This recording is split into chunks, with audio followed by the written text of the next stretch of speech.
Good afternoon, members, ladies and gentlemen. Welcome to this meeting of the District Planning Committee on Thursday, the 13th of July. One or two brief introductions. On my left is I'm Councillor Phillips, the Chairman of the committee. To my left is Councillor Sweatman, the Vice Chairman. On my right is the Assistant Director for Planning and Sustainable Economy, Sally Blomfield, and to her right is Paula Slim, our solicitor. In the corners at the back are members of Democratic Services who will be operating the technology and keeping the minutes of the meeting. Right, if I can now move to the agenda. To receive apologies for absence, we have none as all members are present this afternoon. To receive declarations of interest from members in respect of any matter on the agenda. Can they note by pressing their buttons on the mics, please? Councillor Prescott.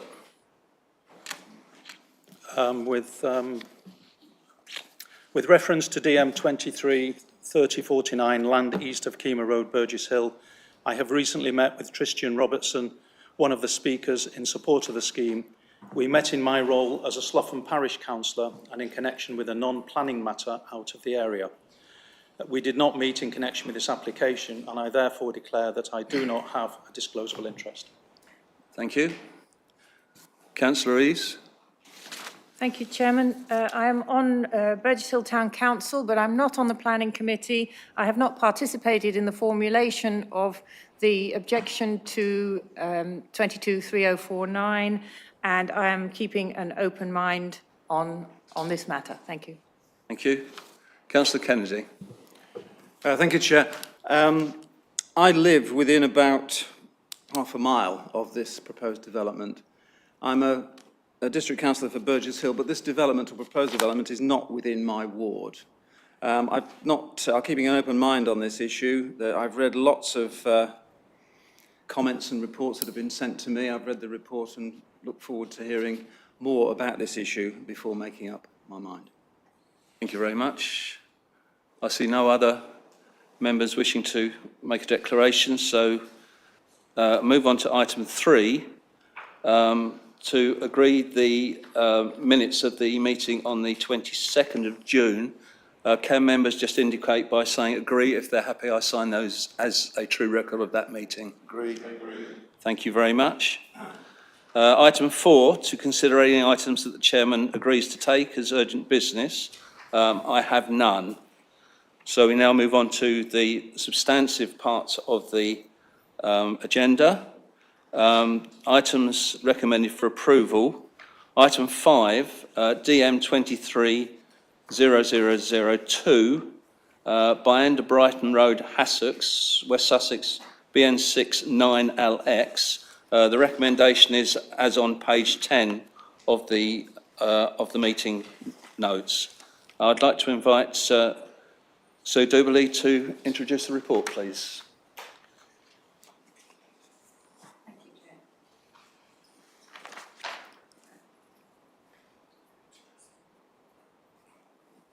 Thank you, Chair. The application is for the demolition of Bayenda, which is a single residential property and ancillary building, and the erection of a 60-bedroom residential care facility with associated access, groundworks, car parking, servicing, private amenity space, landscaping, construction of a substation unit and boundary treatment. Before I start the presentation, I would just draw members' attentions to the update sheet, which removes condition 3, as that was a repetition of condition 10. Turning to the site plan, the site itself consists of a 1950s ancillary bungalow and a detached double garage. And there's this partially sunken dwelling with turret and dome over a swimming pool.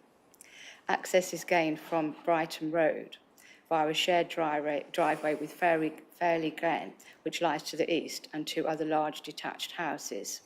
To the west are North Dean House and South Dean House, which front the Brighton Road and sit at a higher level than the site. Further to the east is the Wheeled Tennis Club, and to the south, the access track to Sandfield Cottage, beyond which is the South Downs Garden Centre and Heritage Centre. This plan just shows in more detail the actual site, and you can see more clearly the detached bungalow, the house with the swimming pool. And the site itself is set within the countryside as defined in the district plan, within the built-up boundary located just to the north of the site, and the South Downs Park lies to the south of the site. And I'll show a slide later with these boundaries marked on them. But this is just an aerial shot of the site, and you can clearly see the cover of the swimming pool, the bungalow, and obviously the Heritage and Garden Centre and the tennis courts. So this is the slide which shows where the built-up boundary is. This is the site by Ander. You can see it's actually quite close to the site. And then the green dotted line is the boundary of the South Downs National Park. Turning now to the site layout, the proposal is for a large detached three-storey building plus basement to be used as a care home. And you can see the footprint of the building here, with the principal external areas east-facing central courtyard with a lawn and a southern terrace which has a walkway through it and a kitchen garden and seating. And the walkway does extend through the whole of the site. You can walk around the building itself. So all the external areas would be linked by level wheelchair accessible terraces and paths. And car parking would be located along the western boundary with 2 disabled spaces close to the building. And a new pedestrian access is proposed into the site just north of North Dean House. Turning now to the elevations. This shows the elevation as it would be seen from Brighton Road with North Dean House and South Dean House in the front. And you would see the upper floor of the new building in between that gap. So this is the full front elevation. And you can see that the design is contemporary and employs a brick facade with combined timber cladding. And the front section would have a central section with a pitched roof with 2 areas at the side with a flat roof and then double gables either end. The proposed materials are a grey tiled roof, red brown brick and timber cladding with dark aluminium window frames and glass balustrading. So this just shows the rear elevation, again the central area with a pitched roof and the double gables either side. This is the south elevation, which would be facing towards the garden centre.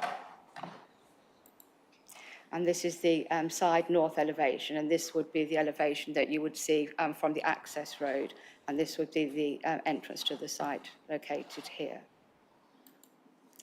So this next slide just shows cross-section so you can actually see the levels of the site. This is the care home and this is the Heritage Centre. And then this cross-section, you have the Brighton Road here, North Dean House, which fronts Brighton Road. And then you can see the significant drop in level here with the car parking there and the care building located there. So just quickly running through the floor plans. This would be the lower ground floor, which would have the staff room, laundry, kitchen and plant room. And then the ground floor, the main entrance would be located in the northwest areas close to the site entrance. And the ground floor, along with the first and second floors, would have a lounge, dining area and quiet room. This is the first floor. And again, there would be a quiet lounge, dining area, and there would also be a cafe and a family room with inset balconies. And again, on the final second floor, lounge, dining room, quiet area, and there would be a family room and again a cafe. So this slide is just to show you as it says in the report, there have been approvals on the site for residential use for 4 houses, and this shows the footprint of the 4 houses approved in 2015 with the green footprint of the proposed care home. And then this drawing shows the 2016 approval. Again, the footprints here are in pink, and then the green outline of the care home. And it's a 2016 one where the foundations have been dug on the site. So this one is an extant permission. Right, and this final slide is just to show the reduction in the building footprint and massing that has taken place since the October refusal of the application. So this is the area where the building has been reduced, and that's a reduction of 35 square metres at ground floor, and with a total of 86 square metre on the upper floors. So this shows the original massing, and this shows the reduction, showing the footprint, and the gable has been pushed back. And so it said the application seeks to address the reasons for refusal from the October application. And the application was refused by members as it was considered the proposal would be an overdevelopment of the site due to the proposed footprint, scale and mass with limited open space, and the considerable size and scale was considered to be out of character with the area. And the applicant has appealed that refusal, and there is a hearing scheduled for 13th of September 2023. Just finishing with some photographs of the site. This is taken looking from the site up to the Brighton Road.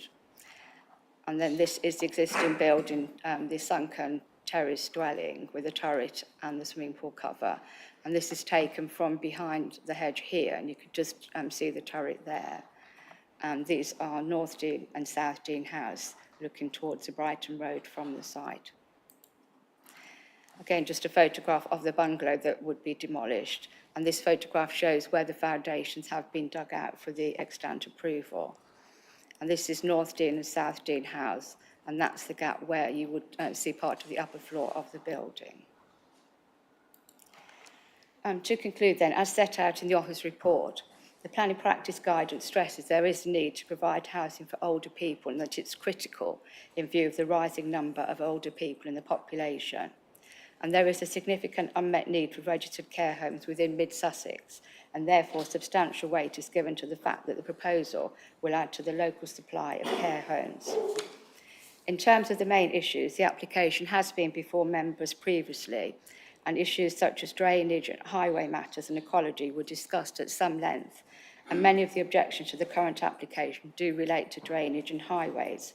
However, the application was not refused on these issues, and the details of the application remain the same in respect of these matters, although further infiltration tests have taken place on the site in regard to surface water drainage, and the drainage engineer remains satisfied that drainage details can be conditioned. Therefore, the main issue for members to consider is whether or not the current application has sufficiently addressed the previous reasons for refusal with the reduction in scale and mass of the building that's now proposed. Therefore, as set out in the office report, the recommendation is for approval, subject to the completion of the Section 106 agreement. That ends my presentation. Thank you, Chair. Thank you very much, sir. Right, we do have, we were expecting 3 speakers. I understand one of them actually hasn't arrived, so we do have 2 speakers on this, about this site. I'll just read some instructions, if I may, for members of the public who are speaking. You have 3 minutes to make your presentation. A green light timer will be displayed on the screen at the back of the council chamber. When 1 minute remains, the timer will change to amber. When the timer turns to red, I will ask you to summarise in 1 sentence and return to your seat. Questions to members and officers and other speakers are not permitted. Physical matters such as photographs may not be tabled at the committee meeting. Once the item you're interested in has been heard, you may remain or to observe any further proceedings from the public gallery or leave as you wish. So I'd call the first speaker, who's speaking against the proposal, Councillor Bill Hatton from Sussex Parish Council.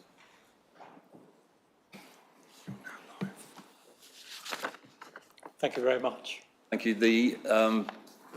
It would turn green when you start speaking. Thank you. The Sussex Parish Council objects strongly to this application. Our detailed comments are set out in Appendix B of your report. In our view, this proposal is clearly contrary to the policies of both the district plan and the Sussex neighbourhood plan for character and design, the setting of the national park, noise, air and light pollution, and air quality management. The Parish Council also notes that the National Park Authority objects to this amended proposal and it still adversely affects the setting of the park.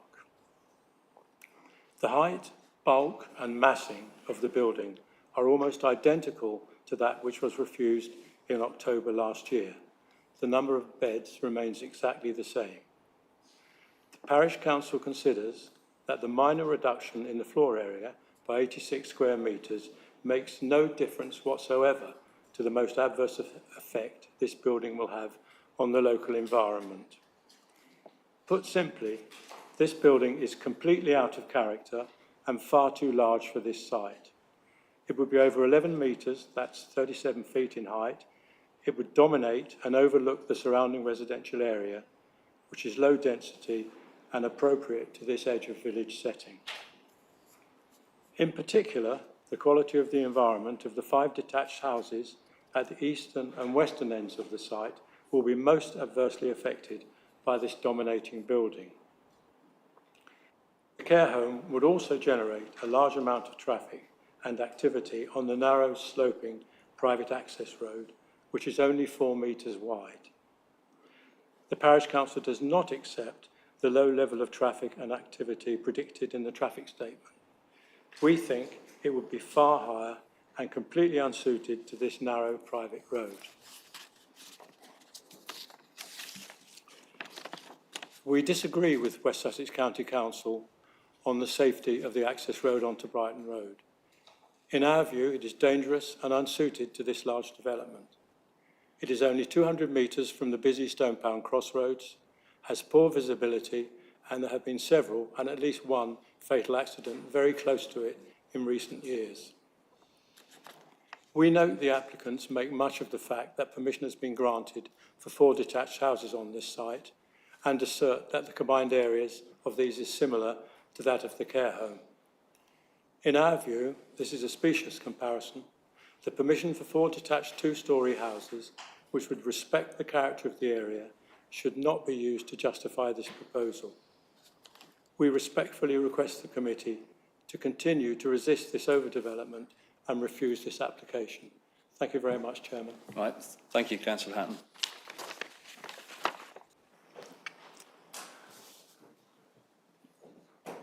Now, we were expecting a Sadie Roberts, but unless she makes herself known now, I believe she's not on the premises. Okay, thank you. Right, we'll now move to Peter Tour, who's an agent for the applicant.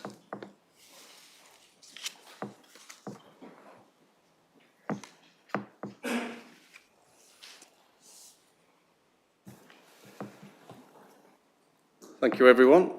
Your officer's report is very thorough and clear in its recommendation to approve, but I'd just like to underline a few points. As you know, there's an acknowledged pressing need for additional care bed spaces in mid-Sussex. The site is allocated in the draft local plan for a care home. The site is part brownfield, surrounded on all sides by development. We have addressed all the technical issues, access, drainage, highway safety and so forth, and there are no objections on these matters. It's in a sustainable location. As has been noted, the decision today is not actually about whether the site will be developed, but rather it's a matter of what form that development will take. As officers have advised, the site is already subject to a live implemented planning approval for 4 large 2.5-storey semi-detached executive style dwellings with a remarkable 17 car parking spaces. This proposal, our proposal, is not radically different in terms of the extent of the development on the site. However, using the site for a care home will deliver some significant benefits that those 4 big houses will not. It will create up to 60 permanent full-time and part-time jobs.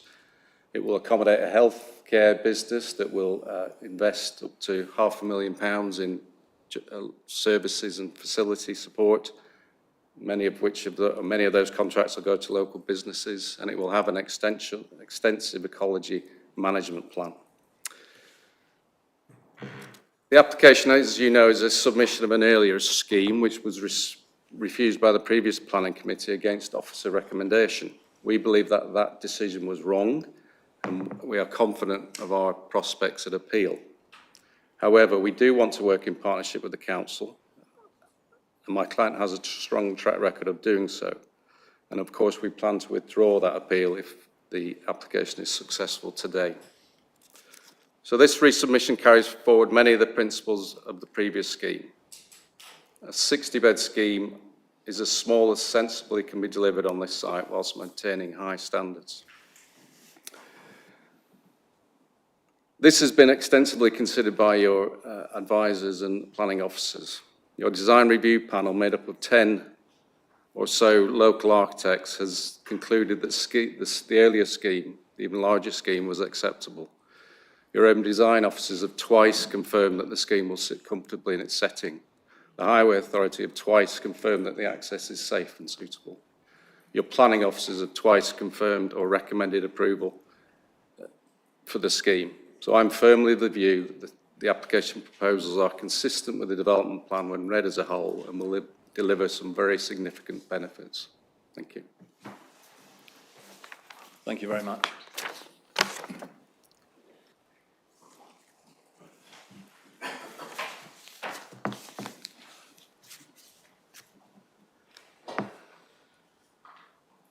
Right, I'd remind members that, as the officer said, that the original refusal was on the grounds of overdevelopment as set out in item 2.2 of the report. So what we're really looking at today is the reduction in size acceptable, or do members still consider it to be overdevelopment of the site, as all of the other matters were concluded at the previous meeting? So are there any members that wish to speak? Councillor Kennedy. This is just a point of clarification, Chair. I wasn't involved in the previous decision, but it seems from what's been said today and the photographs that there has been a change, but it's very difficult to see exactly what the reduction is, either on the plan or in the explanations or in the report. And clearly, if there's going to be a considerable difference, it will be useful to know exactly what that is. I think the plan actually had a blue area showing. Could you mind putting that back on the screen, please? So my understanding is the blue area is the reduction.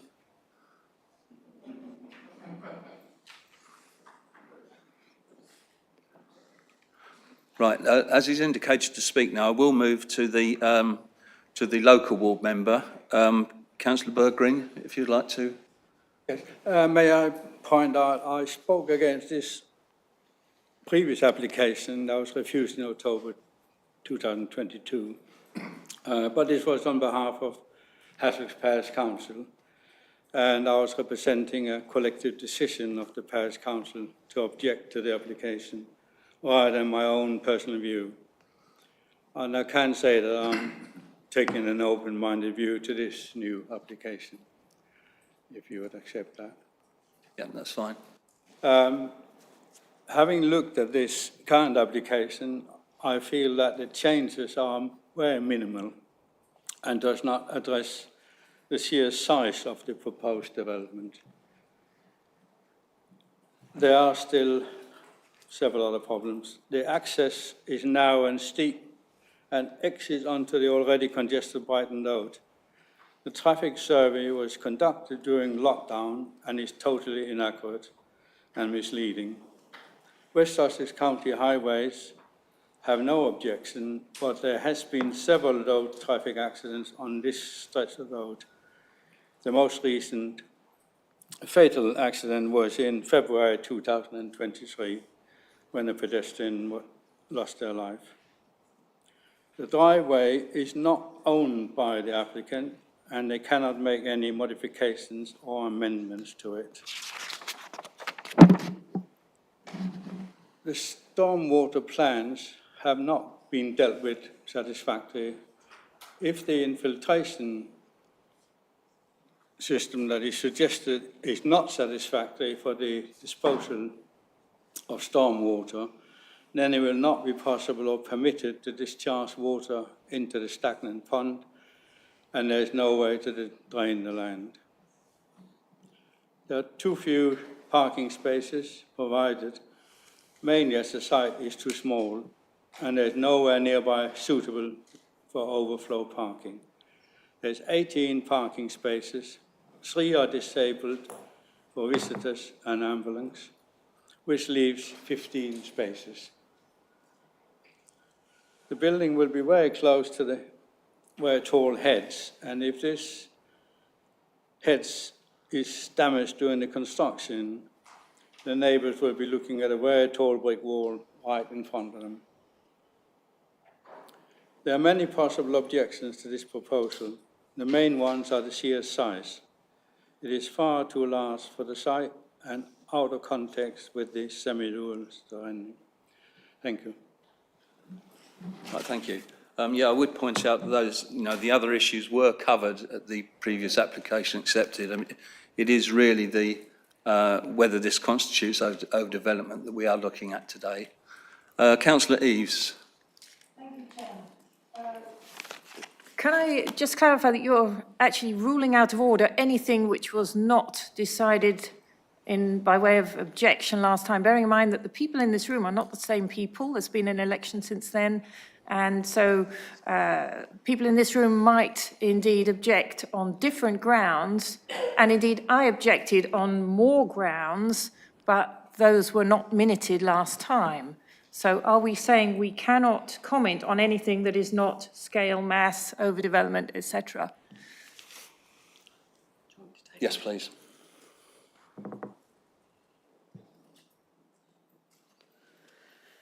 Thank you very much, Councillor Eaves.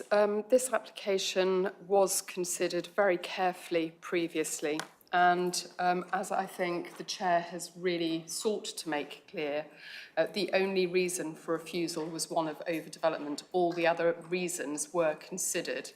If they were deemed to be adequate reasons for refusal, they would have been posed at that time, but they weren't. So this committee should restrict itself to dealing with the reason for refusal and the change, and whether the change is sufficient to overcome that reason for refusal. Thank you. Councillor Bates. Thank you. Mr. Chairman. I was one of the councillors that was on the previous council and on the committee. So I've visited the site twice now. And in respect of the overdevelopment, which I would tend to call over-intensity, there hasn't been a drop in the number of bed spaces, which is what one might think would be the case, that it needs less rooms. All I understand is there's been a compromise in the layouts of these room sizes might be shaded down a little bit. So I am still concerned. I think it's a good proposal on that site, the use of the site, but I'm still a bit and ahhing about the number of beds that are being proposed. And we're being told it's got to be 60, but does it really? So I'm still a bit concerned. I'm glad that the point about access all around the building, which a number of us councillors raised, seems to have been addressed. So I'll leave it at that. Thank you. Councillor Jackson. Thank you, Chairman. I visited the site at the first time it came to the committee. Looking at the site, it's one which is quite enclosed. In the fact, to the east side, you've got a very tall hedge. To the west side, although a bank which is probably not that stable, but perhaps needs reinforcing, has got trees and covers which protects the view from the houses on the Brighton Road, and to the south, again, it's quite wooded down to the bottom. So any sort of building on there would be screened to a great extent from the neighbouring properties. In terms of the bulk, well, if it is properly screened, then that's probably not an important issue. And I think probably the small reduction in area is not really significant. However, looking at the previous footprint of the 4 houses which had the previous planning permission, the actual footprint, if you total it all up, is not that dissimilar of this new one to the old 4 houses. One thing I was very concerned about last time was about surface water flooding, and there is, in part of this application, in section 12.64, the applicant has to demonstrate there is a drainage solution for disposing of the surface water, and that is a pre-commencement condition. And I think that's a very, very important part of this. Thank you. Councillor Reeves. Chairman, yes, I do object to being restricted to only talking about matters of overdevelopment. However, if that is the situation, I can't mention drainage, parking or anything else, or unacceptable harm to the amenities of existing inhabitants, which I think is a big point. But coming on to the overdevelopment, the footprint, scale, mass, and so on, and the overly dominant character of it, I think the attempted reduction in square meterage is not sufficient. This is a bit of a cynical attempt, in fact, to get an acceptance by this committee, but cynicism is not a material consideration. So I would just say that I don't feel they've done enough. The applicant has not reduced it by enough square meterage. Thank you. Thank you. Councillor Peacock. Thank you, Chairman. Can I ask, when we went for the site visit the other day, one of the neighbours did raise issues about the drainage. I know additional work has been done, although it's not, it's outside the original reason for refusal. I think it was explained to us additional work had been done and it's carried out and research, and that's in line and acceptable in the report. Could we just go through that for the benefit of the resident and the committee? I think once again, when you look at the report, all the key authorities say there's no issue with it. At the end of the day, they recommend it for approval. There is a reduction in the footprint, and I think I would support the approval of this. Thank you. Yeah. Would the officer like to respond to the question on the drainage? Yeah, I mean, as we said, the drainage before the refused application, drainage officers were happy for it to be conditioned, and they are this time round. But there are 2 potential drainage systems that have been put forward. One would be to drain with an infiltration tank underneath the car park area. And since the last application, as I said, there have been more infiltration tests done. Another would be to drain off-site, which obviously isn't in the ownership of the applicant, and they're aware of that. But I would say the drainage is a pre-commencement condition, so whichever method they use would have to be discharged before they could start work. But as I said, the drainage engineer is satisfied that we have got enough information that that can be conditioned. Thank you. Are there any other members that wish to speak? Councillor Sweatman. Thank you, Chairman. Yeah, I think members need to remember that there is an extent permission on this site for the 4 houses. And also there is a critical need for care homes in the district, and we must take that into account. The actual new proposal has actually reduced the footprint in the foyer area, but has maintained the 60 beds, which is, I assume it makes it more viable for the applicant.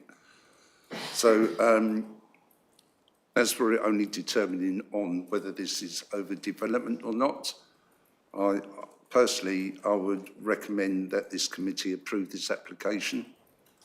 Thank you, Chairman. Thank you very much. Councillor Whitaker. Thank you, Chairman. I too, obviously, have made a site visit and was on the previous committee, and I seem to recall that there was one councillor in particular that pretty much had a bee in his bonnet about the size of the building, which I don't think was reflected necessarily by a few other members. Having said that, I've listened carefully to the local member and other members. I'd refer, I'm minded by the site allocation DPD, policy SA 39 on page 105 of that document.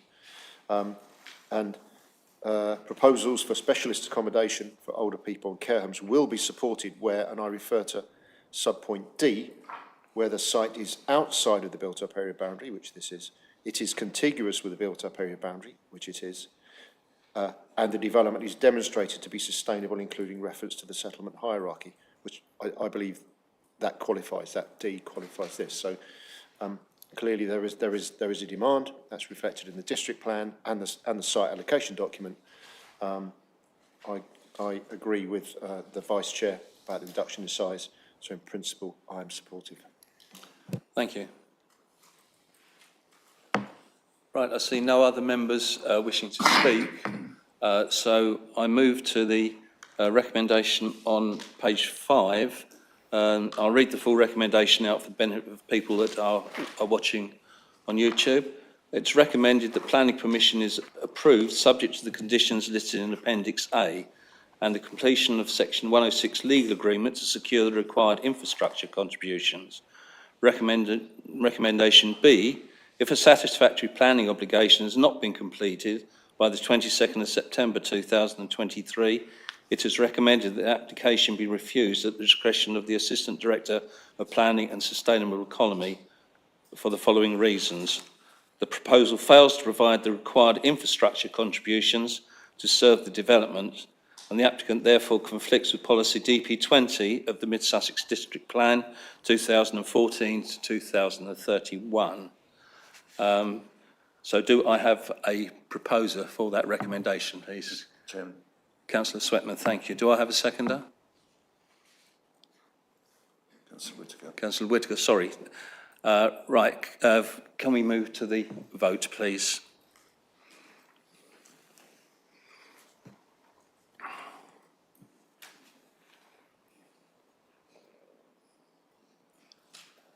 Right, all 12 members have voted. The vote is now closed. Could I ask the solicitor to give the result, please?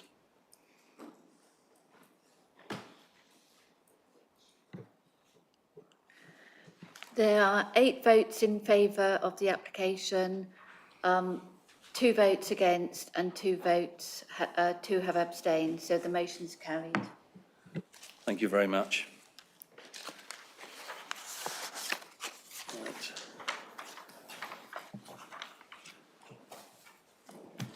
Now, it's likely that the next application will take quite a bit of time. Do members wish to have a 5-minute break now or later if the item goes on for some considerable time? Later? Right. Okay, thank you. In that case, we move on to, if people from the Sussex application, we'll give them a couple of minutes for them to leave if they wish. Oh, we need a case officer. And the change of case officer, yeah.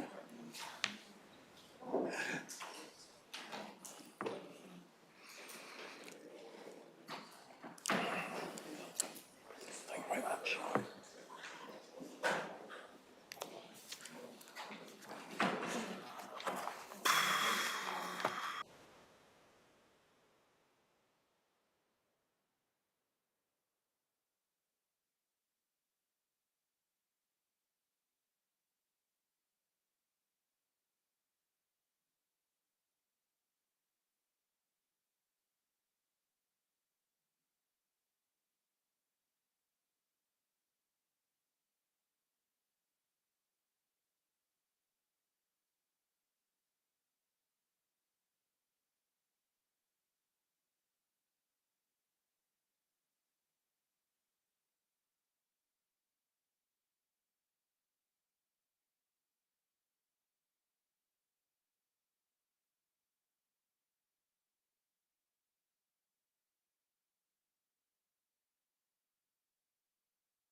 223049, land of east of Kima Road,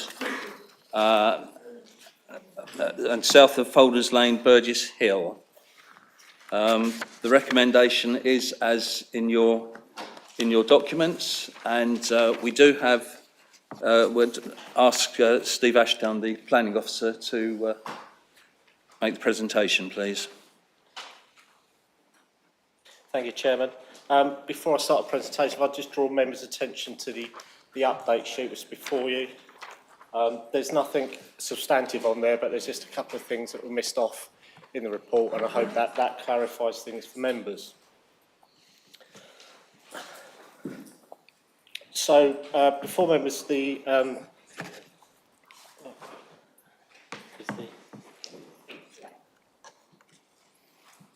you. So the application site is outlined in red on the plan on the right-hand side of the screen. The site covers approximately 15.5 hectares. It's made up of 7 fields, as can be seen on this plan on the left-hand side. You have Folders Lane, which is located to the north. You have Kima Road, which is to the west.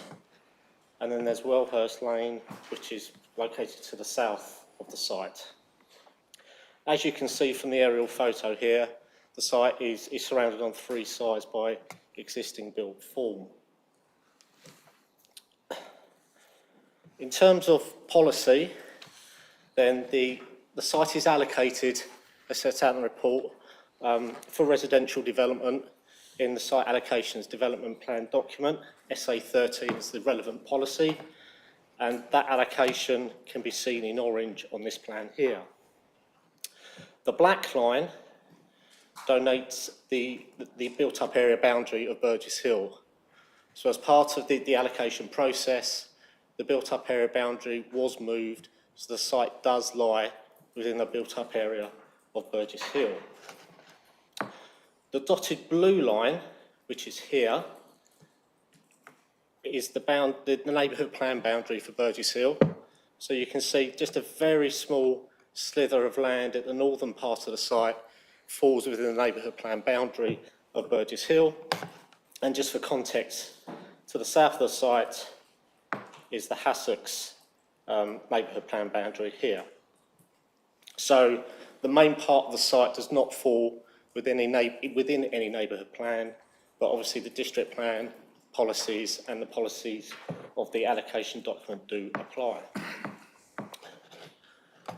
There is a public right-of-way which runs along Wellhurst Lane here to the south, and the boundary of the national park is here in green. There's also 2 listed buildings which are noted in your report. You've got High Chimneys, which is located here to the northwest, and Well Cottage, which is located here to the south. So, in terms of drawing up the proposals, the applicants undertook a constraints and opportunities plan, and the purpose of this was, and within the policy of SA13, this constraints and opportunities plan was to feed into the LVIA, which was required to assess the impact, the visual impact of the development on the surrounding area and the setting of the national park in order to inform the layout of the site. So in terms of the constraints, you can see that in terms of the 4 main matters that were taken into account included ecology, landscape, arboriculture and drainage. And you can see obviously the blue area here is issues which relate to drainage, as there is a ditch which runs through this part of the site here. In terms of ecology and arboriculture, the main areas of vegetation are highlighted, including any appropriate buffer areas. These 2 orange trees here are the veteran trees which are highlighted within the report. So that all fed in at the initial part of the process, and the result of that is the landscape master plan, which is on the right-hand side of the screen. And I think it's important to note that, particularly in terms of the differences in the southern part of the site, that in this area down here, unfortunately, my picture seems to be obscuring it somewhat. But certainly this area here, you see here, in terms of ecology buffer, then that is much greater than what was initially shown on the Constraints and Opportunity Plan as a result of the additional work that went into, in terms of surveys and the LVI itself, which the Landscape Master Plan was then a result of. So you can see the purpose of this is to show the evolution from the initial constraints and opportunities that were identified to when they've done the full assessment through landscape ecology. In terms of the outcome of that is that the actual built-up areas or the developable area of the site has shrunk to what was initially considered. So then that results in the final layout, which is before members. So this is a full application, as you will be aware, and it's for a total of 260 dwellings. As I say, the actual quantum and location of the development is a result of that process that was shown on the previous slides in terms of the constraints and opportunities and the landscape master plan. So vehicle access will be taken through Willowhurst, an existing private road, which in itself has a junction onto Kima Road. Pedestrian and cycle access will be provided not only through Willowhurst, but there'll be an access through Broadlands to the south here, as well as in the northwest corner onto Kima Road down an existing track, and to the north to Folders Lane in this location here. The layout uses the existing field boundaries and landscape features to subdivide the development, which is organised in a series of perimeter blocks, which enables the retained landscaping to form an attractive backdrop. The main focus point of the development is the central area in this part here, where the proposed equipped play area will be located, and this is also the location of the two veteran trees. Landscape buffers the northern and eastern boundaries, so along this boundary and along the eastern boundary here are to be provided, along with significant buffers to the southwest and southern boundaries of the site. Field 4, which is this field which splits the site in two, is to be retained and enhanced, but public access will be limited due to the ecological value of that area. So in terms of access, there will be a path through here, and the main access road which goes through here, and there'll be controlled access to the pond here. Also to note is the enhanced buffer area which is provided in the northwest corner of the site here, in order to provide additional protection to hide chimneys, the adjacent listed building. So in terms of building heights, I apologise, but I think I've had to split the plan in two because otherwise you wouldn't actually see the colours on the plan properly. So this is obviously the northern part of the site. The majority of the site will be two-storey, which you can see as the orange buildings. The light green buildings are 2.5 storeys, utilising rooms in the roof. And the dark green are 3 storeys, which are limited to the blocks of flats. Again, to note in the southern area here that all the buildings are 2-storey. So in terms of unit mixes, then there's a mix of 1, 2, 3 and 4 bed units. The 1 bed units are shown as the light green on the plan, so they are apartments. The 2 bed are the yellow units. Again, some apartments, some houses. The 3 bed are the lilac properties, and then the 4 beds are the dark green ones, which are again predominantly at the bottom of the site.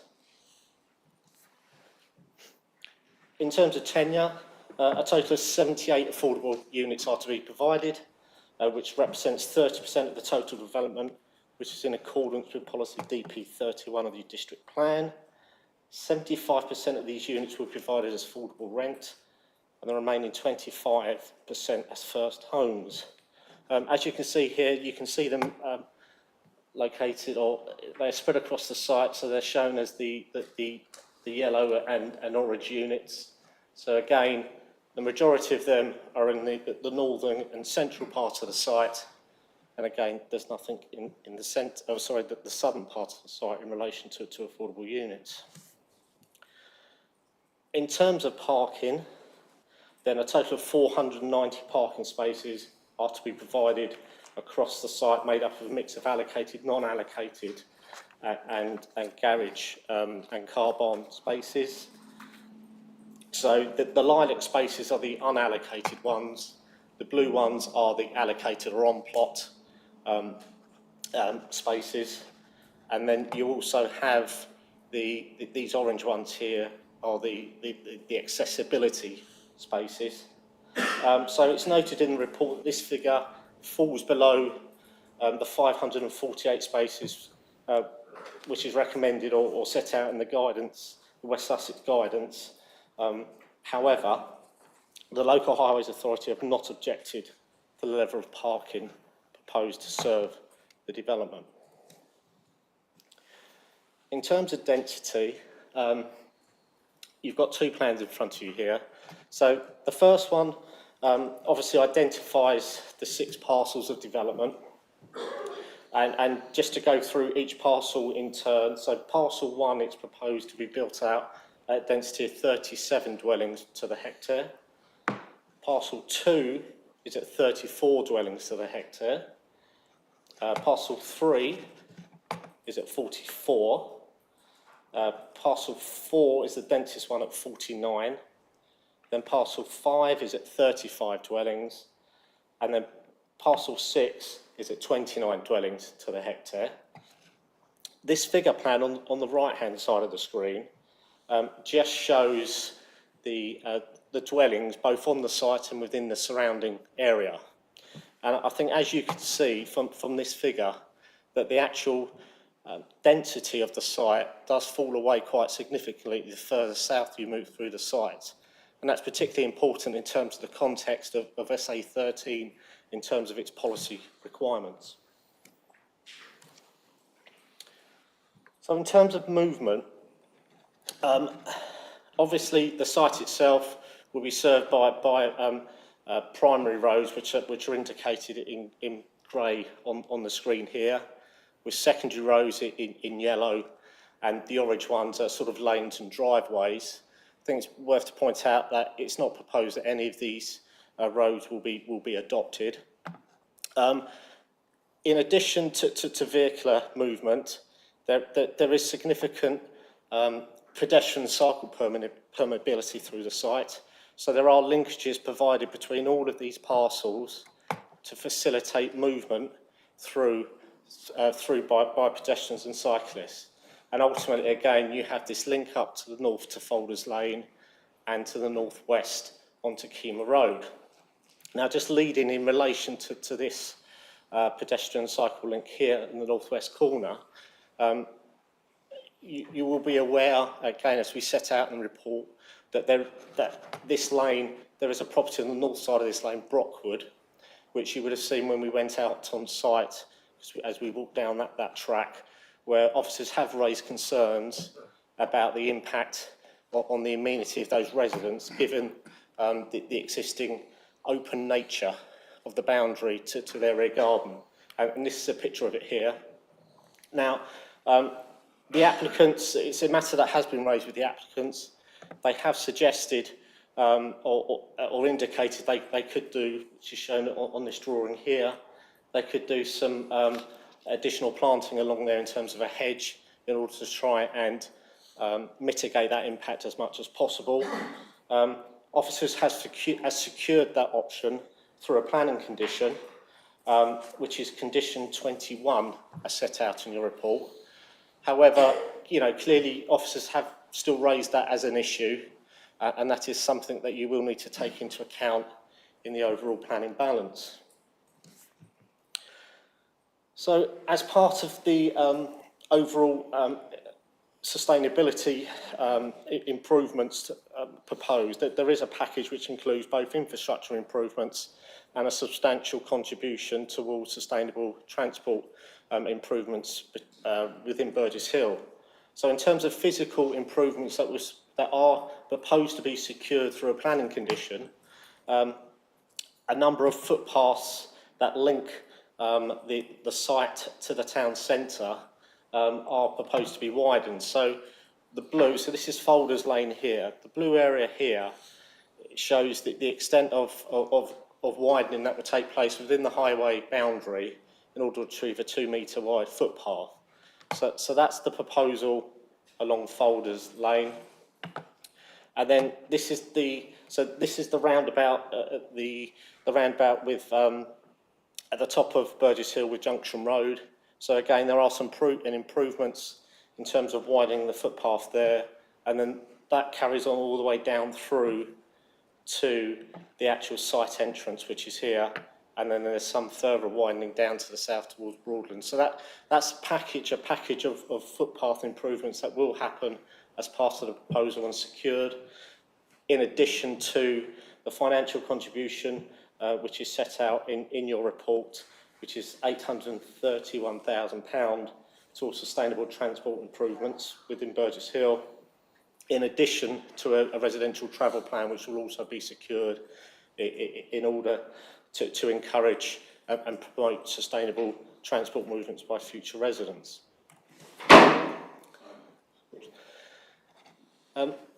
One of the key issues which have been set out in the report is the proposed relationships between, again, existing properties and proposed properties. So this is just a snapshot in terms of the northern part of the site. And again, on our site visit, we saw some of those relationships as some of the properties, particularly in this location here and further along to Winton's Close, which is here, do not currently have, the only boundary is made up of a posted wire fence. So obviously what's proposed here is a 5 metre buffer strip, a landscape buffer strip, which will sit outside the residential gardens of the proposed units. In terms of back-to-back distances, they're all set out in your report, but they are certainly of a minimum of 20 metres, which is an acceptable back-to-back distance.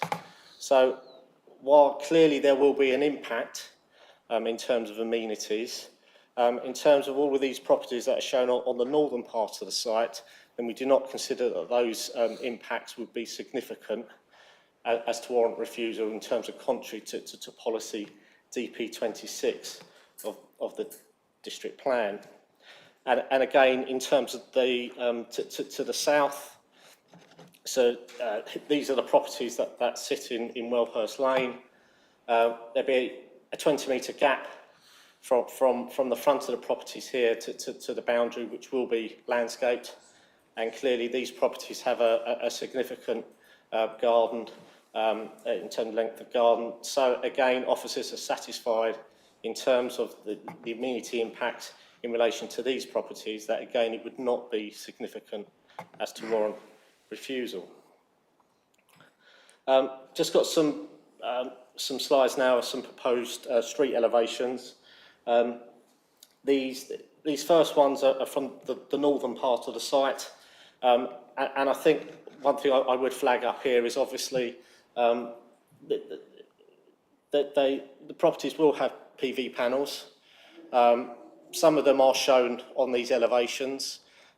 Some of these, in terms of the location and the number of PV panels at this stage, are just indicative, because there is further technical work which the developer will need to do in order to establish exactly the number and the positioning of each PV panel on each of the dwellings in order to meet their requirements. Obviously, as set out in the report, they are aiming for net zero for an operational stage. And we do have a condition that secures the actual final PV details for each property. But I think it was important to actually show them in terms of these elevations, so you can see how they will actually fit into the overall scheme. And again, these are further dwellings in the northern part of the site. And again, you can see one of the 3-storey blocks of flats. Now, we're moving down into the central part of the site. So this elevation is actually on the northern side of the main open space where you have the veteran trees and the open space in terms of the equipped children's play area. And then this is the road that leads up towards Field 4. So that's heading northwards through to Field 4 and the northern part of the site. And then again, this is the southern part, the most southerly part of the site. And I think one thing to notice in terms of the elevations that have been shown, there's a slight difference in terms of material treatment, and that's how in terms of the various character areas which the applicant is shown will be indicated by the type of material that's used in each area and how it's applied to each properties. And certainly we do have a condition that will cover those matters in detail, which is required to satisfy the urban designer's comments. So just got a series of photographs now. So this is looking, this is the northern boundary of the site here. So we're looking in the northwestern corner, looking east across the first field. And then the bottom photo is actually looking in the opposite direction. So these are the properties in Willowhurst. So the main access will be coming in this location here. And this is the area behind this existing vegetation where Hyde Chimneys, the adjacent listed building, is. So this is looking again towards the northern boundary. These are, make sure I tell you correctly which properties these are. These are properties in Folders Gardens, which is here, and Gill Place, which is here. These properties already benefit to some existing vegetation, landscaping between them and the application site, and obviously all of this will be retained and enhanced where appropriate. And then this is looking north towards Winton's Close. So again, this is one where, as you can see, they don't have any existing boundary other than the stock fencing. And clearly this is where, as indicated in the layout plan, there will be a 5 metre buffer, landscape buffer before the residential gardens commence. This is more looking looking south towards this. We're in Field 5 looking south. So this area here is where the main open space in terms of the equipped play area will be, and this in the distance is one of the veteran trees, and this is again looking in Field 7, looking towards the southwestern boundary of the site. A view of the existing junction to Willowhurst. No alterations are required to this junction in order to serve the development. And then as you go further in, this is where the access within Willowhurst will then follow on from the existing road that's there and go into the site roughly in this location here. So now we'll just, this is a view down Broadlands. So this is the existing field gate that is there that we attempted to go through and managed to get 100 yards before we got beaten back by the brambles. But that's where the pedestrian and cycle access will be for the southern part of the site. And this is a photo from, this is Wellhurst Lane, which is also the public footpath that I mentioned. And the application site sits in behind these existing properties. Now, just going to transport you up to the South Downs. So obviously this is a wide panoramic view. I believe this is Ditchling in the foreground, and Burgess Hill is located over here. Again, a bit zoomed in here. This is Burgess Hill located here. I believe this is the Kima water tower, which sits to the west of the application site. So the application site sits in this area approximately here. So it's just to give you a flavour in terms of those long views from the South Downs. So in terms of the matters, and I apologise, there's quite a lot of things to go through, so just bear with me as I go through them one by one. So in terms of the main matters to consider, obviously planning legislation requires the application to be determined in accordance with the development plan unless material considerations indicate otherwise. The development plan in this instance is made up of the district plan, the site allocation development plan document and the Burgess Hill neighbourhood plan. The site is located in the built-up area of Burgess Hill and allocated for residential development for 300 dwellings by policy SA 13 of the site allocation document. The policy supports housing with an on-site space and with on-site open space and equipped children's play area, subject to meeting a number of criteria. With this in mind, the principle of development on the site is established. The proposal will deliver 260 dwellings, including 78 affordable units, and this is required to support the delivery of the district housing needs up to 2031. The scheme will also bring economic benefits, including additional council tax. The proposed access arrangements and internal road layout on the site are considered acceptable and will not give any rise to significant highway safety issues. It's been identified that some junctions in the wider highway network will be impacted in terms of additional queuing and delays. However, it's not considered that the impacts will be severe, either individually or cumulatively. A package of sustainable transport improvements is proposed for pedestrian, cycling and bus stop provision within the vicinity of the site to facilitate sustainable travel movements from future residents. This would be further underpinned by a residential travel plan. The proposed level of parking on the site is considered acceptable, although it is recognised that there is a slight imbalance of unallocated spaces across the site in terms of visitor spaces, which may result in some amenity issues for future residents. On all highway matters, the local highways authority are satisfied and have not raised an objection. The layout of the site can be commended, with all important landscape features retained, and the perimeter block approach to the building form enables the retained features to form an attractive backdrop for the development. A balance has been struck between public open space and retained landscape features of importance, for example in Field 4, where public access will be restricted. The scale and spread of the development is considered appropriate for the site. It is, however, recognised that the use of standard house types does undermine the overall architectural integrity of the scheme.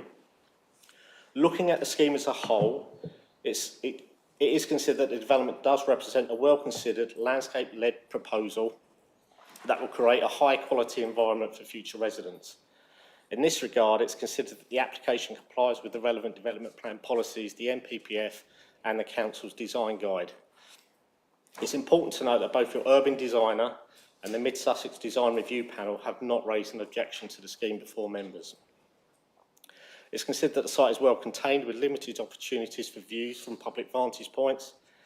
It's accepted that private views are available at close quarters from the properties that adjoin the site. However, this change in outlook is inevitable and is a consequence of the site's allocation. It's considered that the development's impact on the general character and appearance of the area will be limited, particularly as existing landscape features, especially along the boundaries, are to be retained.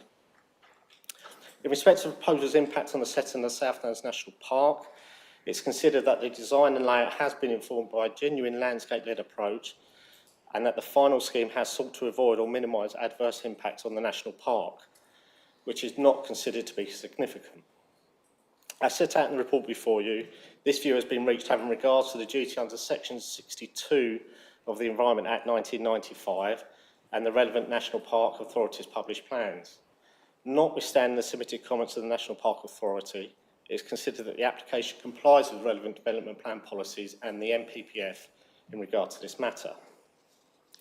In relation to biodiversity, the development proposed to avoid significant harm to biodiversity, both in respect of habitats and protected species, and provide appropriate mitigation where possible, and as a last resort, to provide compensation to offset any harm which could be caused.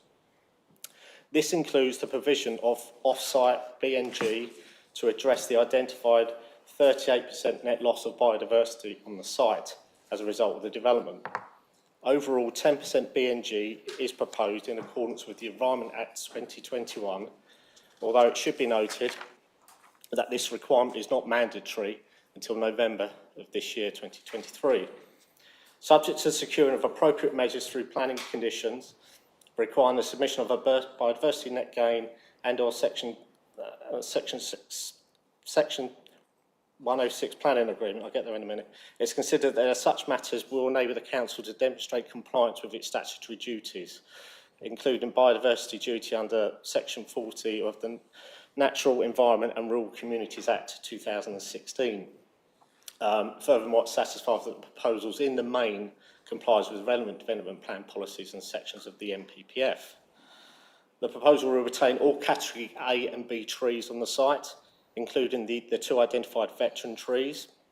Your tree officer is also satisfied that retained trees will be incorporated into a layout in an appropriate manner that will limit future conflict with residents. The submitted landscape master plan shows the intended scheme will complement and enhance the main features of the site, which include protecting the sensitive edges. It's considered that development will have a likely impact on the amenities of existing residents that either adjoin the site or the proposed access by means of overlooking loss of privacy, outlook and noise and disturbance. However, in the main, this harm is not considered to be significant, and in this regard, the application complies with the relevant development plan policies. The only exception to this being the identified impact on the rear garden of Brockwood as a result of the pedestrian cycle link, which I highlighted earlier. The proposed scheme is intended to be net zero in the operational phase, and as a result, the development will significantly exceed current building regulations and current development plan policy requirements. This will be achieved by combining more efficient building technologies with renewable low carbon technologies. None of the proposed dwellings will be fitted with gas boilers. It's considered through the use of conditions, matters associated with archaeology, drainage, accessibility can be appropriately controlled, and there will be no adverse impacts in respect to these matters. In addition, in terms of habitats regulations assessment, it's been concluded that there the site would not have an adverse effect on the integrity of the Ashdown Forest, SPA or SAC. It's been identified that the proposals would lead to less than substantial harm to the setting of high chimneys, a Grade 2 listed building. That's the property that's in the northwest corner of the site, which carries significant importance and weight in accordance with section 66(1) of the Listed Building and Conservation Areas Act 1990. The guidance in paragraph 202 of the NPPF is that harm should be weighed against the proposal's public benefits. It's considered that the significant public benefits of the scheme for the provision of new housing, including affordable housing, on a site that has been allocated for such development within the site allocation development plan document, the economic benefits, including construction jobs and additional spend in the locality, do outweigh the less than substantial harm in relation to this heritage asset. Furthermore, it is considered that the proposal will not harm the setting up or significance of the Grade 2 listed World Cottage, and that's the property that sits in the southeast of the site, or harm the significance of the non-designated heritage asset Old Barn. In this regard, the proposal complies with policy DP 34 of the district plan and the relevant parts of the NPPF. Weighing against the application, it's been identified that despite the proposed mitigation and compensation, there will be residual effects relating to the permanent loss of some habitats on the site and subsequent impact on foraging and commuting bats and invertebrates due to the loss of the habitat resources that remain unaddressed. 5 nightingale territories are also likely to be lost or permanently impacted. The residual effect remains adverse and significant at a local level. It's considered that these impacts should be given some weight in the overall planning balance. It's also been identified that there's a likely significant harm to the rear garden of Brockwood by means of loss of privacy as a result of the proposed use of the pedestrian link to Kima Road, which is unlikely to be fully mitigated. it's considered that this harm should also be given some weight. Furthermore, it's accepted that it will be a significant change in the site's character from a greenfield to a housing development, which will be permanent and noticeable impact on those residents who adjoin the site.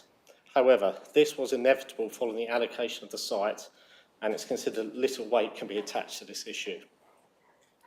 While it is for the decision maker to consider the weight should be attached to these issues, individually and collectively, it's considered that the benefits of this development, as highlighted within the report before you, significantly outweigh the adverse impacts, which will be, any event, be mitigated as far as possible.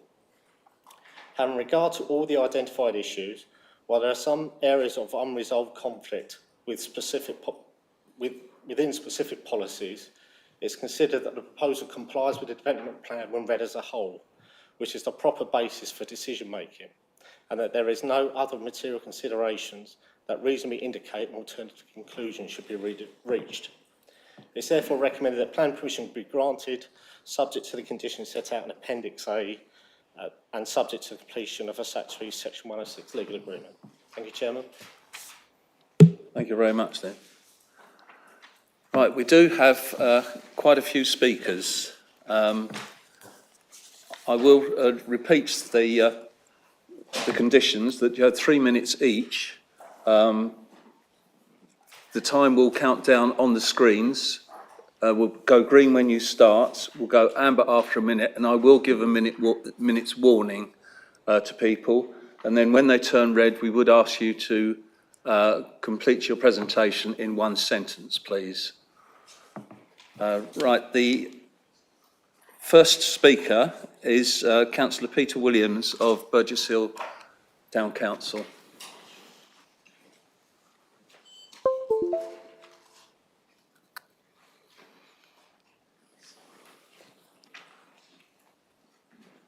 And the time will start when you start to speak. Good afternoon, Chair. Good afternoon, members of the committee. Peter Williams, Deputy Leader of Burgess Hill Town Council, and I'm representing the views of the Town Council. Sorry, could you, just a second, please.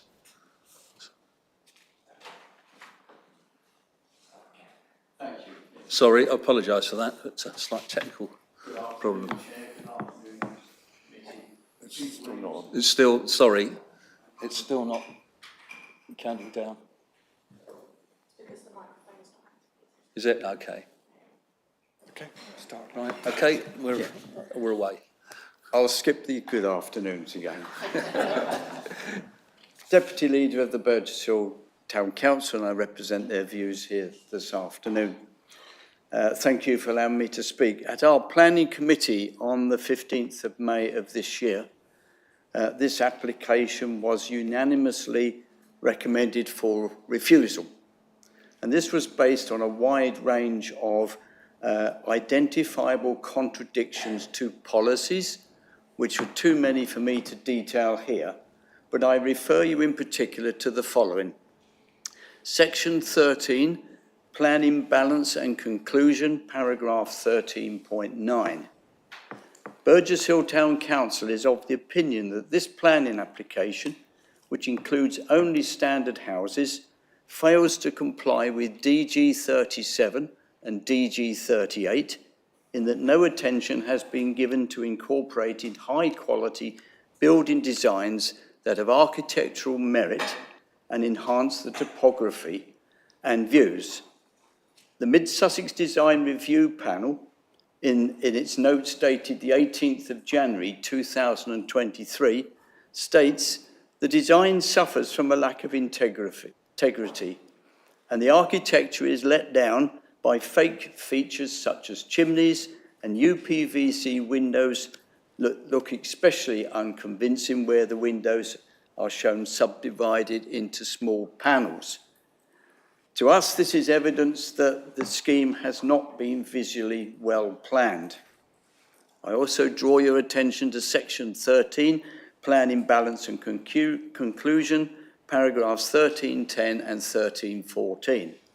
The Southdown National Park, in its written objection to the development application, specifically states that it does not agree that the scheme is well considered landscape-led, Furthermore, it argues that far from being well considered, there has been no robust assessment of the real and lasting effects of the development on the South Downs National Park. Its border is approximately 130 metres from the southern site, where priority species such as the exceptional population of the slowworm and grass snake use its land as a wildlife corridor. This development is contrary to DP18, setting of the South Downs National Park, which states that development in particular should not adversely affect transitional open green spaces between the site and the boundary of the South Downs National Park. Is this committee prepared to dismiss these arguments without seeking that independent assessment of the lasting effects and the unintentional consequences on the National Park? In conclusion, Burgess Hill Town Council would consider a smaller, more sensitive and verifiable landscape-led approach to this site, one that addresses the many concerns that you will hear today. Thank you. Thank you very much, Councillor. Right, the next speaker is Peter Egan from the Wellhouse Lane Residents Association.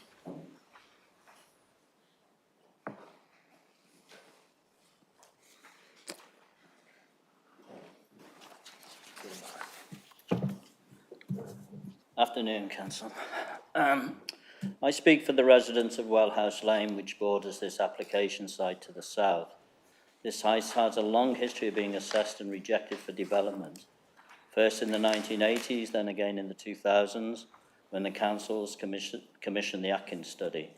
Then it was ruled out as being totally unsuitable, given its access limitations and impacts on the local road network. And these overwhelming facts meant issues such as flooding and environmental damage were not fully assessed at that time. This site is almost unique, being undisturbed for centuries. This is now a biodiversity haven with a number of highly protected and valuable species. Its hundreds of trees and thick undergrowth form a valuable carbon sink, which cannot be replaced or compensated for by purchasing biodiversity credits on open fields elsewhere in the district.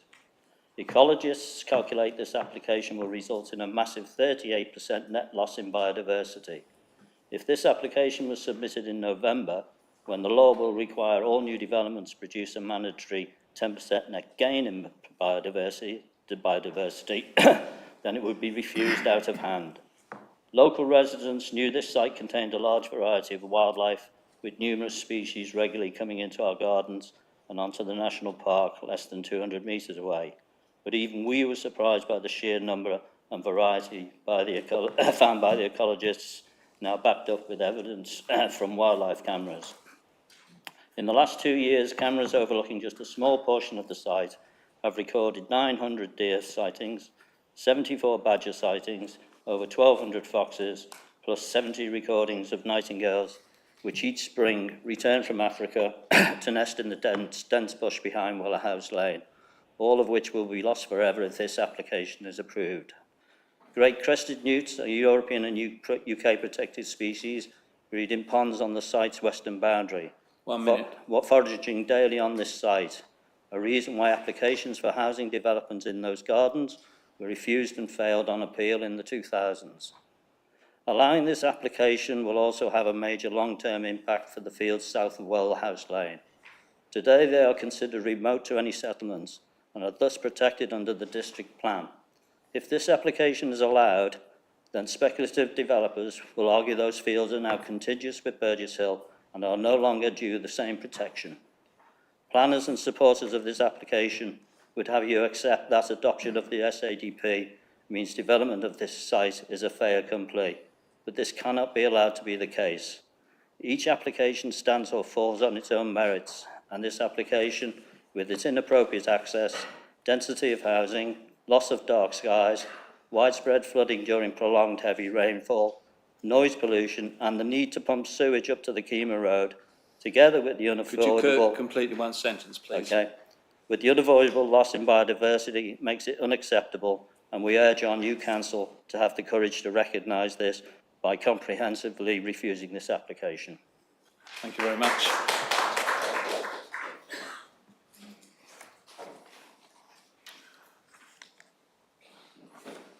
Right, the next speaker is Keith Sullins of SOFLAG, please.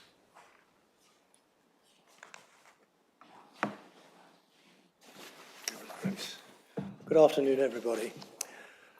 South of Folders Lane Action Group speaks for hundreds of local people who are looking to you to save this valuable wildlife site, to use your vote to reject this application. It's not too late.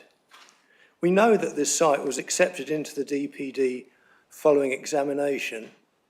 Strange decision, given the very real reasons for rejection. Huge net loss of biodiversity, which you already heard about, death of precious native species that no purchase of net gain units can prevent. Irretrievable loss of a very important carbon sink. Irreparable harm to the South Downs National Park. Don't really accept what Steve said about that. Harm to already struggling infrastructure, as NHS Sussex made clear. Gridlock roads, I live in Folders Lane, so I know about that, and inadequate water supply. Flooding, as locals with real experience and evidence can already show. You can ask anyone from the Jones Home estate, which is on Folders Lane. Creeping coalescence, we're getting much nearer to Kima if this is allowed, and urbanisation. There are also valid planning reasons for refusal. The MPPF paragraphs 109, 176, 177, 179 and 180. The district plan policies DP 12, 13, 18 and 38 are all conflicted by this application. Mid-Sussex District Council claims to fight to protect green spaces from inappropriate development and to stand up for net zero and the environment with its sustainable energy strategy and blue campaign. This application contradicts all of that. Why are the inspector's recommendations on the South Downs National Park still being ignored? Why is the application recommended for approval despite the planning officer, and you heard him this afternoon, admit it will cause harm? The real cost of this application lies ahead when council taxpayers have to foot the bill for the collapsing infrastructure and environmental devastation. It is now even more clear that this site should not have been allocated. There were and are alternative sites already proposed to cover any shortfall in housing numbers. Reject this application with a clear conscience and know that you're doing the right thing. Thank you. Thank you very much. Right, so we now have three speakers speaking in favour of the application. The first one is Ben Walker from Charles Church.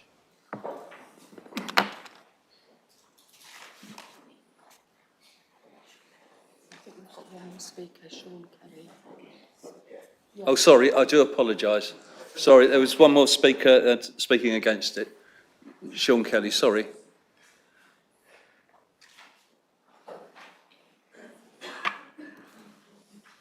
Good idea if I ticked them off as I went along. Thank you, Chairman. The SA13 site is clearly unfit for the proposed development, which would not be in the best interests of the town and would contravene multiple environmental and conservation laws, as well as the District Council's own policies. There is a known flood risk on the site, which should have been taken into account. Development would cause unacceptable increase in the proven flood risk to both existing and new properties. Concerns have been raised about the inevitable increase in traffic, congestion and damage to the town's roads that this would cause, which have been ignored and not helped by the outdated 29 studies that are being relied upon. Lack of supporting infrastructure and water supply is also an issue. The proximity of the new buildings to existing homes would also result in loss of privacy for existing residents. Damage done to an ancient ecosystem would be inexcusable and violate environmental and conservation law and contradicts neighbourhood and district plans environmental policies, namely DP12, DP13, DP19 and Neighbourhood Plan Policy H3. Grass snakes and their young, polecats and slowworms were all found south of Folders Lane in 2022. In addition to this, 5 nightingale nests and cuckoos have been found on the site.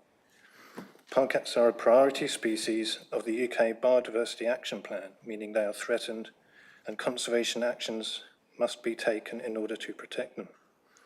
Polecats, grass snakes and slowworms are strictly protected in the UK by law, making deliberately harming them or destroying the nests of the aforementioned red list birds a criminal offence. The developer's own ecological impact assessment estimates 38% biodiversity net loss. The Thacom Group's website boasts of its... 1 minute. The Thacom Group's website boasts of its environmental credentials, but it is frankly absurd to suggest that planting some trees and encouraging residents to have ponds and foraging corners in their gardens comes close to compensating for the damage to an already diverse ancient ecosystem. Their shockingly poor track record on environmental matters is demonstrated in their illegal destruction of hedgerows at the site in 2015. Clear and detailed evidence should be provided that the development can result in a net gain of biodiversity on the site, yet such evidence is seriously lacking. The development and necessary maintenance would negatively impact mature trees, which are a vital carbon sink, so it will not align with Mid-Sussex District Council's stated green credentials, move towards net zero, and the requirement for a net gain in biodiversity. The cost of this application is Finish in one sentence, please. Okay. The housing targets are no longer enforceable and several alternative sites have already been put forward. So development on this site is not needed to meet the soon-to-be void housing targets. Thank you. Thank you very much.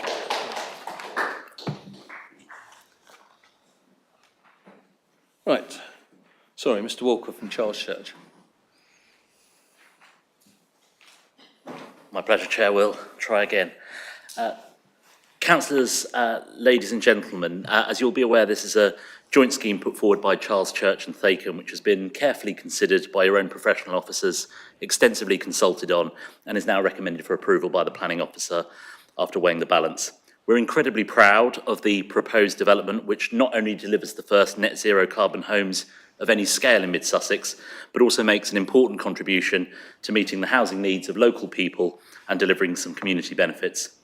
We recognise the ecological and environmental requirements of the site and have responded in an important way, reducing the number of proposed homes on site from 300 to 260 and implementing a range of other measures to make this a sensitive development, working with the landscape. It is also worth stating that while there are environmental constraints on this site is also considered to be the most suitable for development, which is why it has been allocated through an extensive process. Rejecting this site potentially leaves other, more environmentally sensitive sites across the district in a vulnerable position. Yet, as well as being a sensitive development for the local area, this will also be a flagship development for the council, delivering these 260 net zero carbon homes for mid-Sussex. These homes will be designed using specialist materials to maximise energy performance with solar panels, air source heat pumps and cylinders. And beyond the energy measures, we will also be installing electric vehicle charging points, cycle parking and new walking routes. In short, and all told, with our landscape-led approach, this will be a highly sustainable development in a highly sustainable location, which is a key local priority. In addition to the sustainability credentials of our development, our contribution to the local community will also be significant. Over £4.3 million will be invested into local schools, libraries and health services, acknowledging the comments made earlier. More importantly, though, we're proud of the way our development responds to local housing needs. Housing in mid-Sussex is incredibly expensive. 1 minute. And this makes it hard for younger people, key workers and first-time buyers to live locally. As councillors, you will no doubt be acutely aware of this. At Charles Church's most recent scheme in Burgess Hill, 51% of all homes sold privately went to first-time buyers. 60% of those homes sold were to people living within 10 miles of the site. Thacom have a similarly strong record in this regard, with a similar number for their site at Woodgate. What this shows is that there is real need locally, real need and real demand. Today, members have the opportunity to act and help deliver more homes for local people and ease the housing problems faced by these groups, first-time buyers, key workers and young families. These 260 homes, including 78 homes for affordable rent or discounted market sale, will make a real difference to local people and your residents. But this can only happen if members give this flagship net zero carbon scheme their support today. I'd like to thank you for your time. Many thanks. Thank you.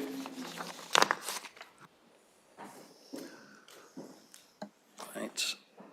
Sam Sykes from ECE Planning, please.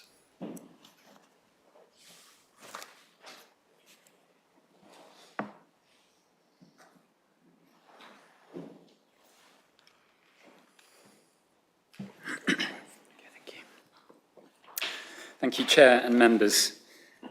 This sustainably located site has been allocated for residential development in the adopted development plan for Mid-Sussex.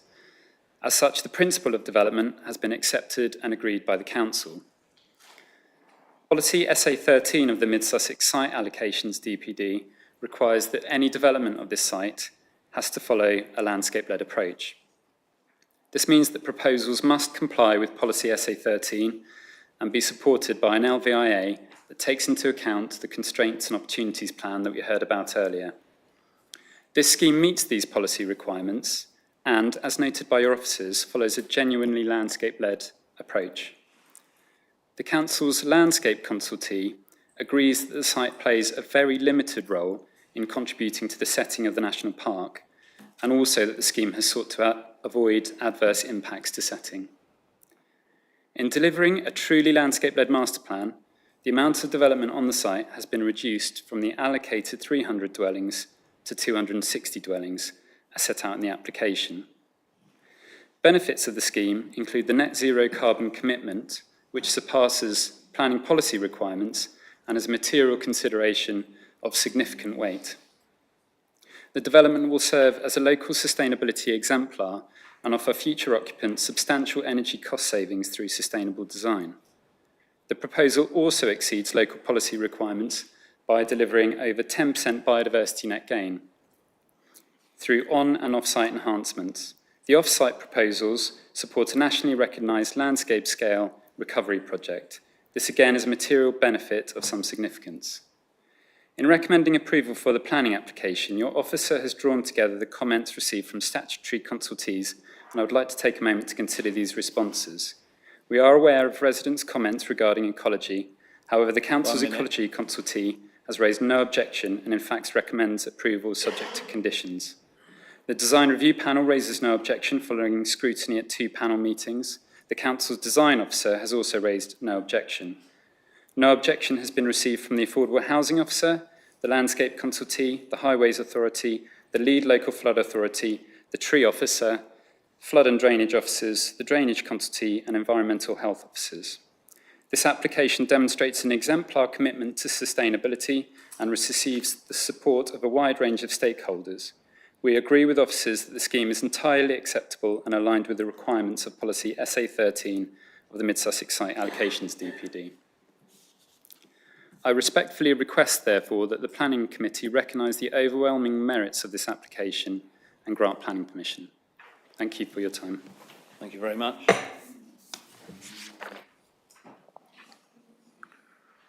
Right. Tristan Robertson of Thacum Homes, please.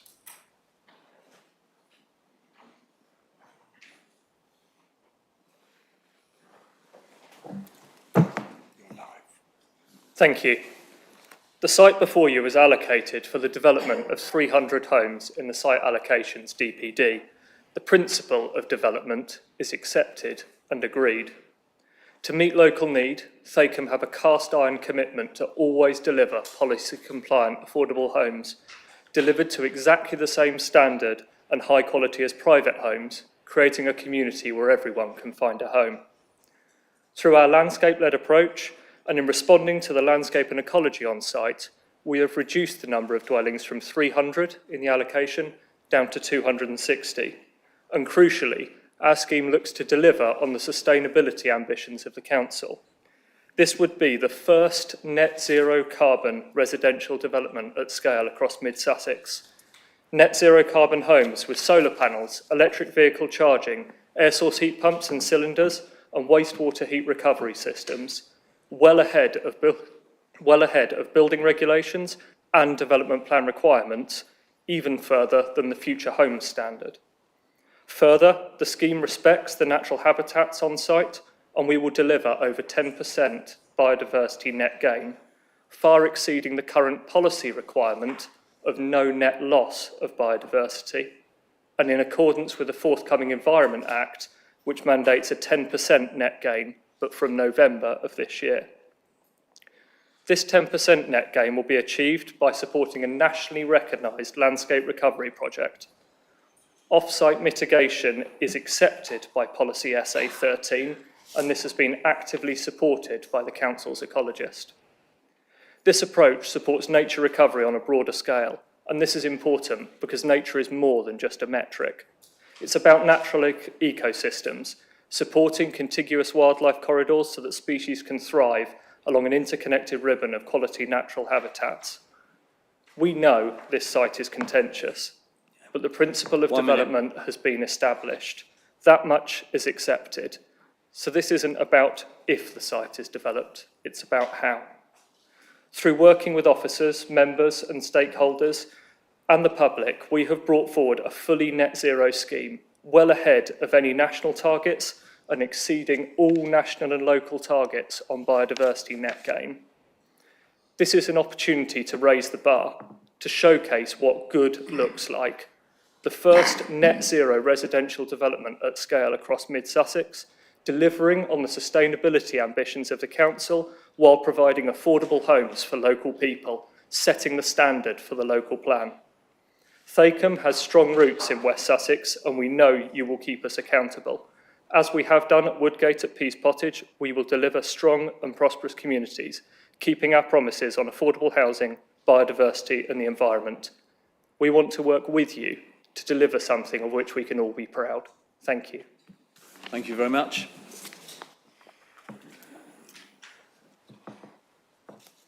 Right, we do have two ward councillors who are obviously going to speak in reverse order. For the benefit of people viewing, the ward councillors are not restricted to 3 minutes. They have an unrestricted time, but obviously we would ask them to be as succinct as possible with their presentations. First is Councillor David Eggleton. Thank you. Thank you very much for allocating some meeting time for me. I will try my best to be succinct as so not to waste your valuable time. My remarks relate primarily to biodiversity issues, and for the committee's convenience, I relate everything I say to the committee report before you. While I cannot object to the principle of development, as Council already decided on this last year, I believe that the developer and Mid-Sussex can do so much better than this. With regards to section 13.11 of the committee report, which looks at biodiversity issues, I wish to draw your attention to the evidence that on-site biodiversity will suffer a net loss of 38.42%. If you look at the excerpt from the independent Sussex Biodiversity Records Centre report that I shared with you all yesterday, the evidence indicates that approximately 130 species will be negatively impacted by this proposal, of which 17 are currently protected by international legislation. In section 12.227, the mitigation plan is proposed primarily to be conducted out of district, which poses the question, biodiversity net gain for who? Does this proposal truly adhere to the spirit of DP 38, which I remind you has the test of no net loss? Because this is insufficient, because the site allocation DPD explicitly required a net gain for SA 13 and, quote, to avoid any loss of biodiversity through ecological protection and enhancement. That, for your convenience, that's page 43 of the document. In your view, does 38.42% biodiversity loss pass that test. These losses will accrue entirely to Burgess Hill and Mid-Sussex, but any gains will accrue entirely out of district. Surely there are sites within a more reasonable distance within the Burgess Hill area or within the Mid-Sussex district that are just as deserving. Moreover, these proposed mitigation plans propose habitat mitigations. There are no proposals to compensate for the loss of significant or rare species. Does this truly represent the very best deal for all of our residents and all of the wildlife of this area? I share the ambition of the developer, it seems. We can do so much better than this. Our residents and our wildlife deserve so much better than this, and I encourage you to invite the developer to rethink this with ambition. I must also raise the issue over vulnerable species in 13.21 of the committee report. The ecology assessment criticises in 12.217 the effects of this development as resulting in the permanent loss of native plant species and resulting negative impacts up the food chain, which will be, quote, significant.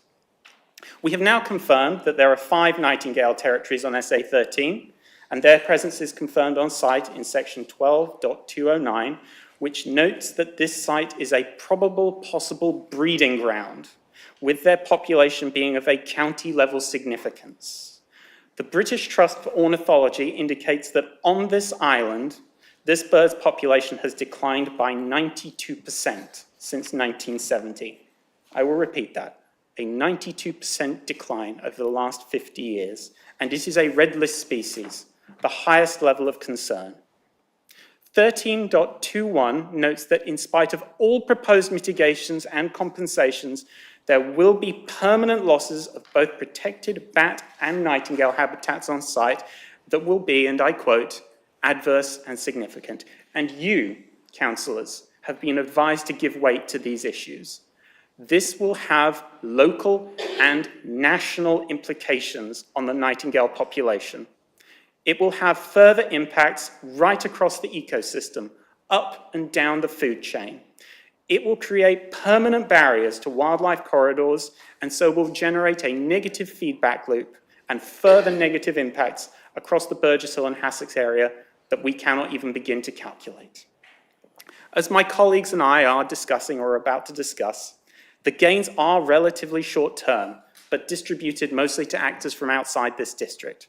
Yet the losses will be instant, permanent, and very much felt locally and nationally. The committee report captures it best in section 12.237, and I quote, "The submitted evidence does identify that despite the proposed mitigation and compensation, there will be residual effects. The residual effect remains adverse and significant. This does not represent the very best deal for Mid-Sussex. It does not deliver on a myriad of objectives set by Council through the site allocation DPD, including the lack of a central open space, as the urban designer criticised in the report before you. It desperately needs to be rethought. It should not be approved in this form." Thank you very much for your attention.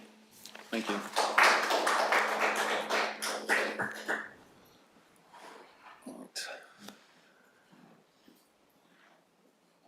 Right, the other wall, Councillor Janice Hemwood.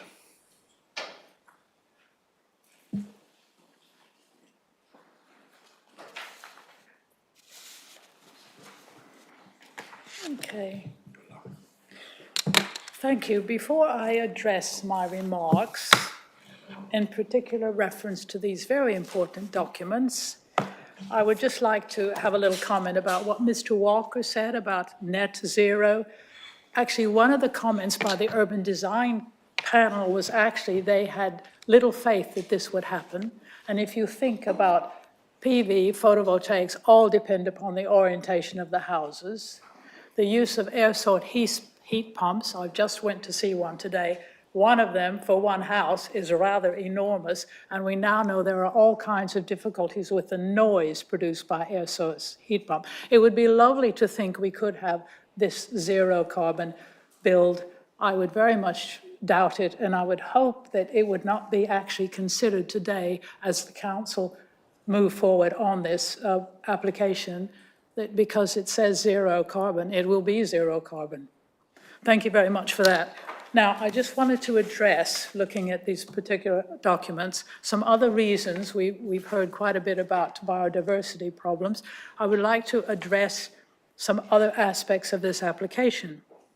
If we go back to negative impact on the amenities of present residents and future residents. So contrary to DP 26, which says explicitly, does not cause significant harm to the existing nearby residents and future occupants of new dwellings. Contrary to Design Guide 45, direct overlooking of private amenity space from habitable rooms in neighboring properties should normally be avoided. So if we look at the properties, which our planning officer has already mentioned, consider Winton's Close, 7 rear gardens directly adjoin Field 3, the northern boundary. Their gardens are about 9 meters deep. The proposed plots, 86 and 92, they gardens of approximately the same distance. They will be 2-story. It should be considered, quoting, that harm will result to the residents from loss of privacy and overlooking. A 5-meter buffet is fine. These houses are 2-story high. They can see over a buffet. I think that's a nice step to take forward, but I would question how adequate it would be for overlooking on the inhabitants of Winston's Close. Quoting the impact on Brookwood, which our planning officer has already mentioned, the pedestrian link alongside using their drive they now use for their car. Quoting 12.188, the officer states, harm to this property is likely to be significant. Eventually, they will be able to grow a hedge to create a bit of privacy, I suppose, but they won't be able to lose liandi, will they? So it will take a little while. Sorry, I'm being a bit sarcastic there. Quoting from DP 29, Willowhurst. We've already mentioned there are 4 properties that frontage directly onto this access site. This will be a road for exit and entrance for 260 houses. So this impact on the noise, on air pollution, on privacy will be profound. Detrimental to the amenities of future residents. Our planning officer has already mentioned car parking. There will be 490 provided. West Sussex County Council guidance requires 548, and I couldn't quite find out if it was 32 or 34 for visitors. Quoting from 12.51, may result in amenity issues for future residents. Quote, unbalanced concentration of parking near the site access with limited amounts to the southern boundary, quote, may result in amenity issues for future residents, and should vehicles park on the internal roads, may result in issues for servicing and refuse collection. Now, I'd like to address another impact of this development, which would be on historical heritage, which the planning officer has mentioned to you, grade 2 listed buildings. Contrary to DP 34, strategic objective to protect value characteristics of the built environment for their historical and visual qualities. Design Guide 11, heritage assets and historic landscapes should be celebrated, enhanced, and preserved where appropriate for the enjoyment of existing and future residents. High chimneys has been mentioned. Can I quote from the conservation officer?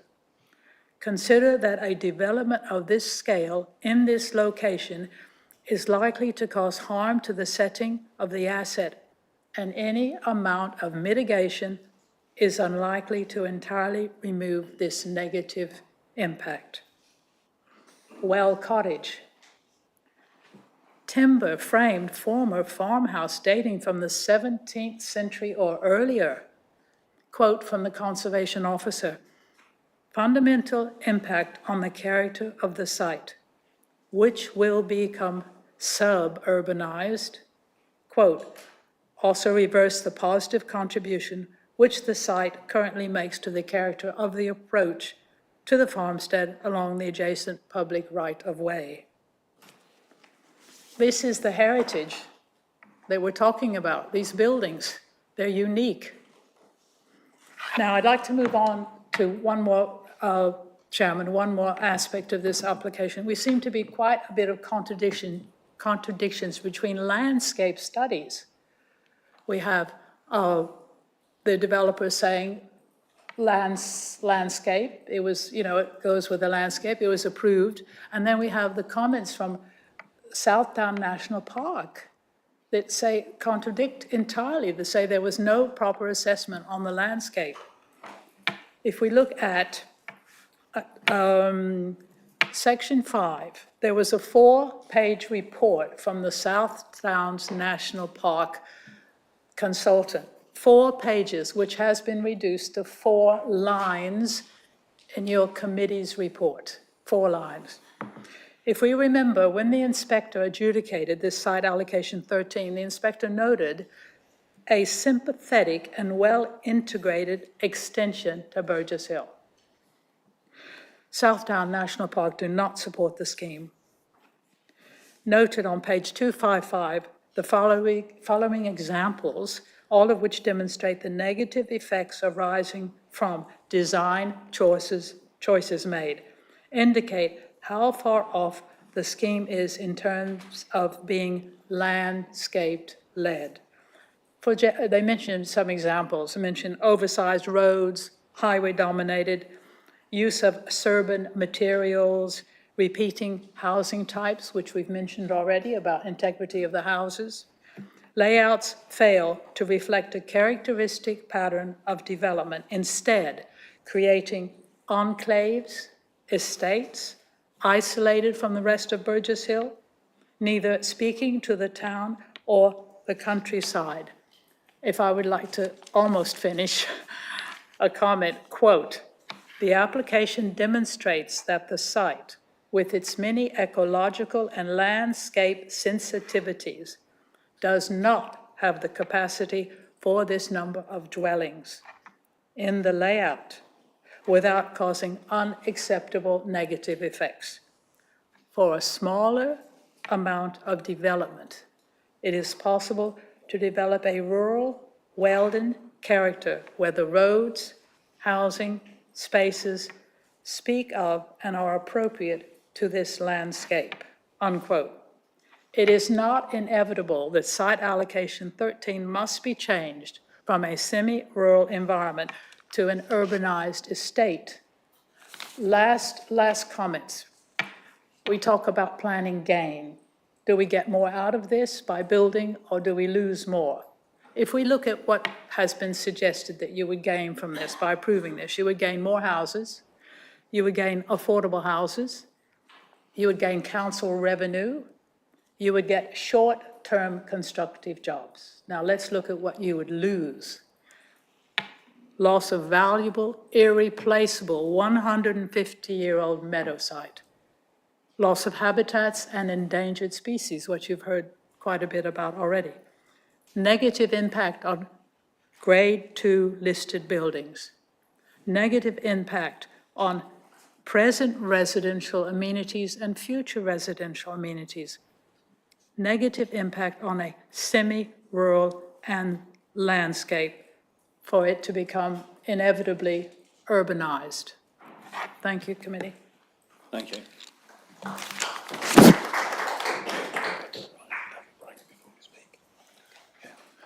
Right, I'm conscious of the fact we've been going for over 2 hours now, so if members would like to have a 10-minute break, and we'll then continue with the meeting.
comments that they wish to make on the speakers, please.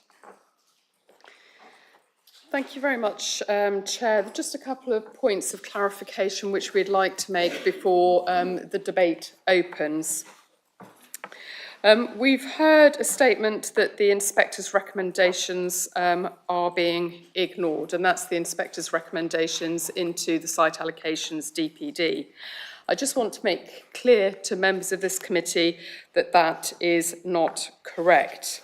The inspector, in his report at paragraph 140, stated that I consider the visual impact of allocations SA12 and SA13 on the character and appearance of both the nearby countryside area and also on the setting of the South Downs National Park, whether from nearby or further afield, subject to the above modification, would not be harmful.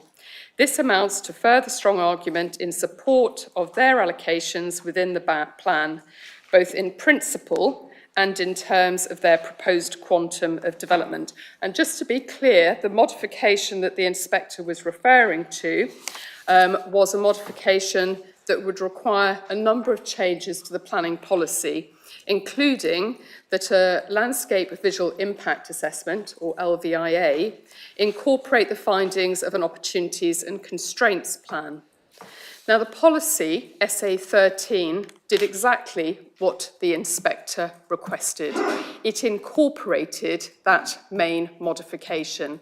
And as you're aware, as your case officer has explained, applications need to be determined against an assessment of your plan policies.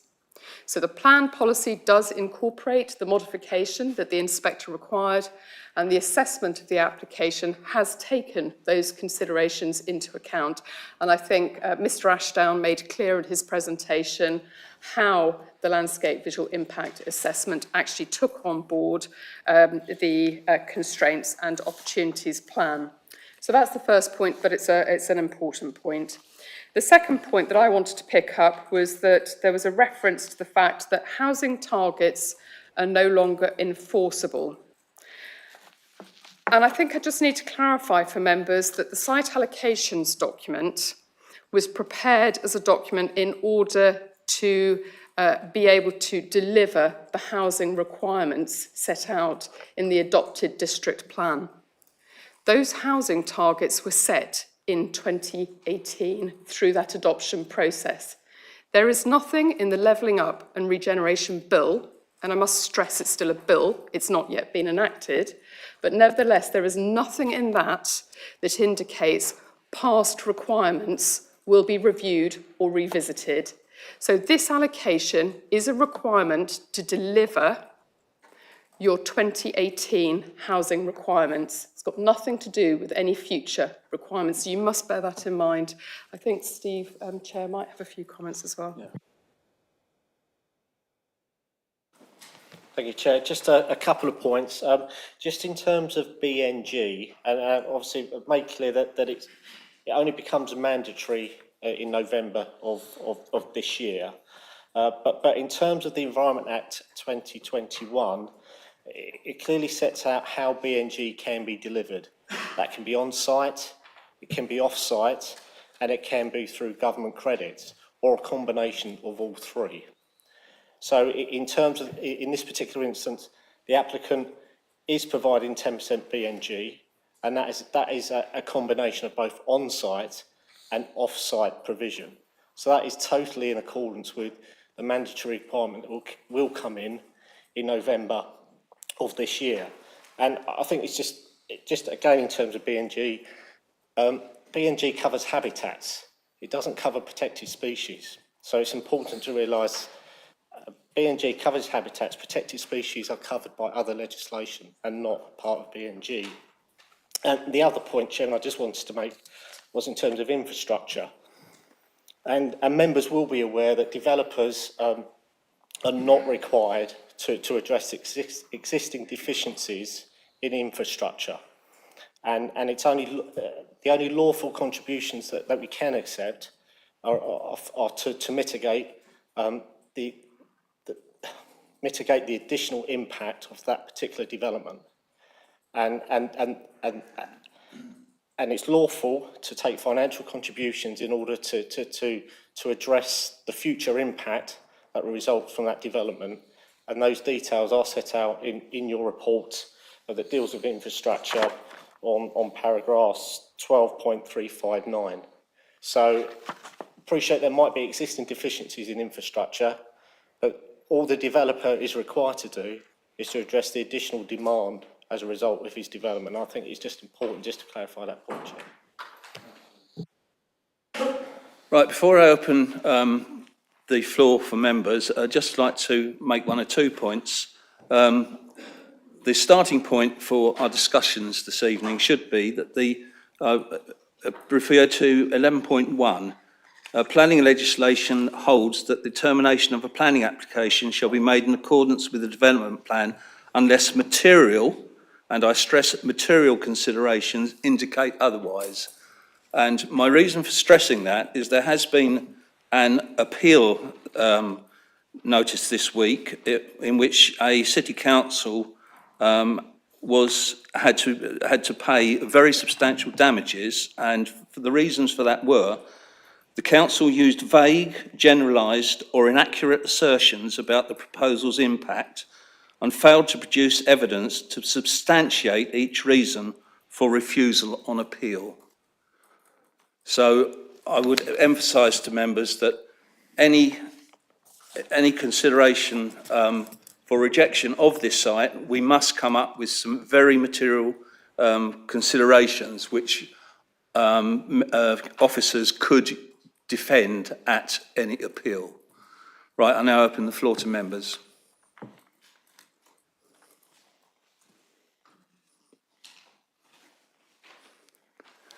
Councillor Eaves.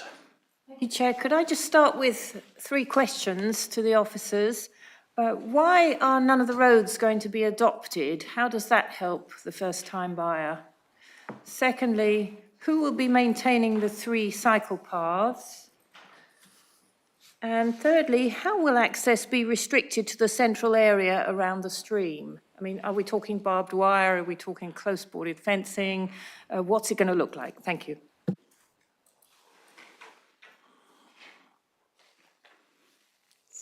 Sorry, Steve. Yeah.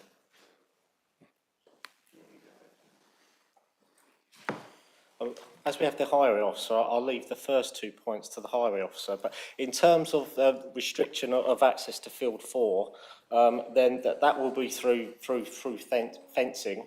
It certainly won't be close-boarded fencing or barbed wire fencing, but there is a condition that deals with means of enclosure, and those details will be included in there. But it will be a suitable fence that will, while protect that area, will obviously still allow views into that area. For members' information, the gentleman next to Steve Ashdown is Steve Shaw from County Highways, so he will address the issues on the highways for us. Thank you. Thank you, Chair. In relation to the first question about the road being offered for adoption, I think the important point to note is that the adoption of roads isn't a material planning consideration, so it's not a matter for members today.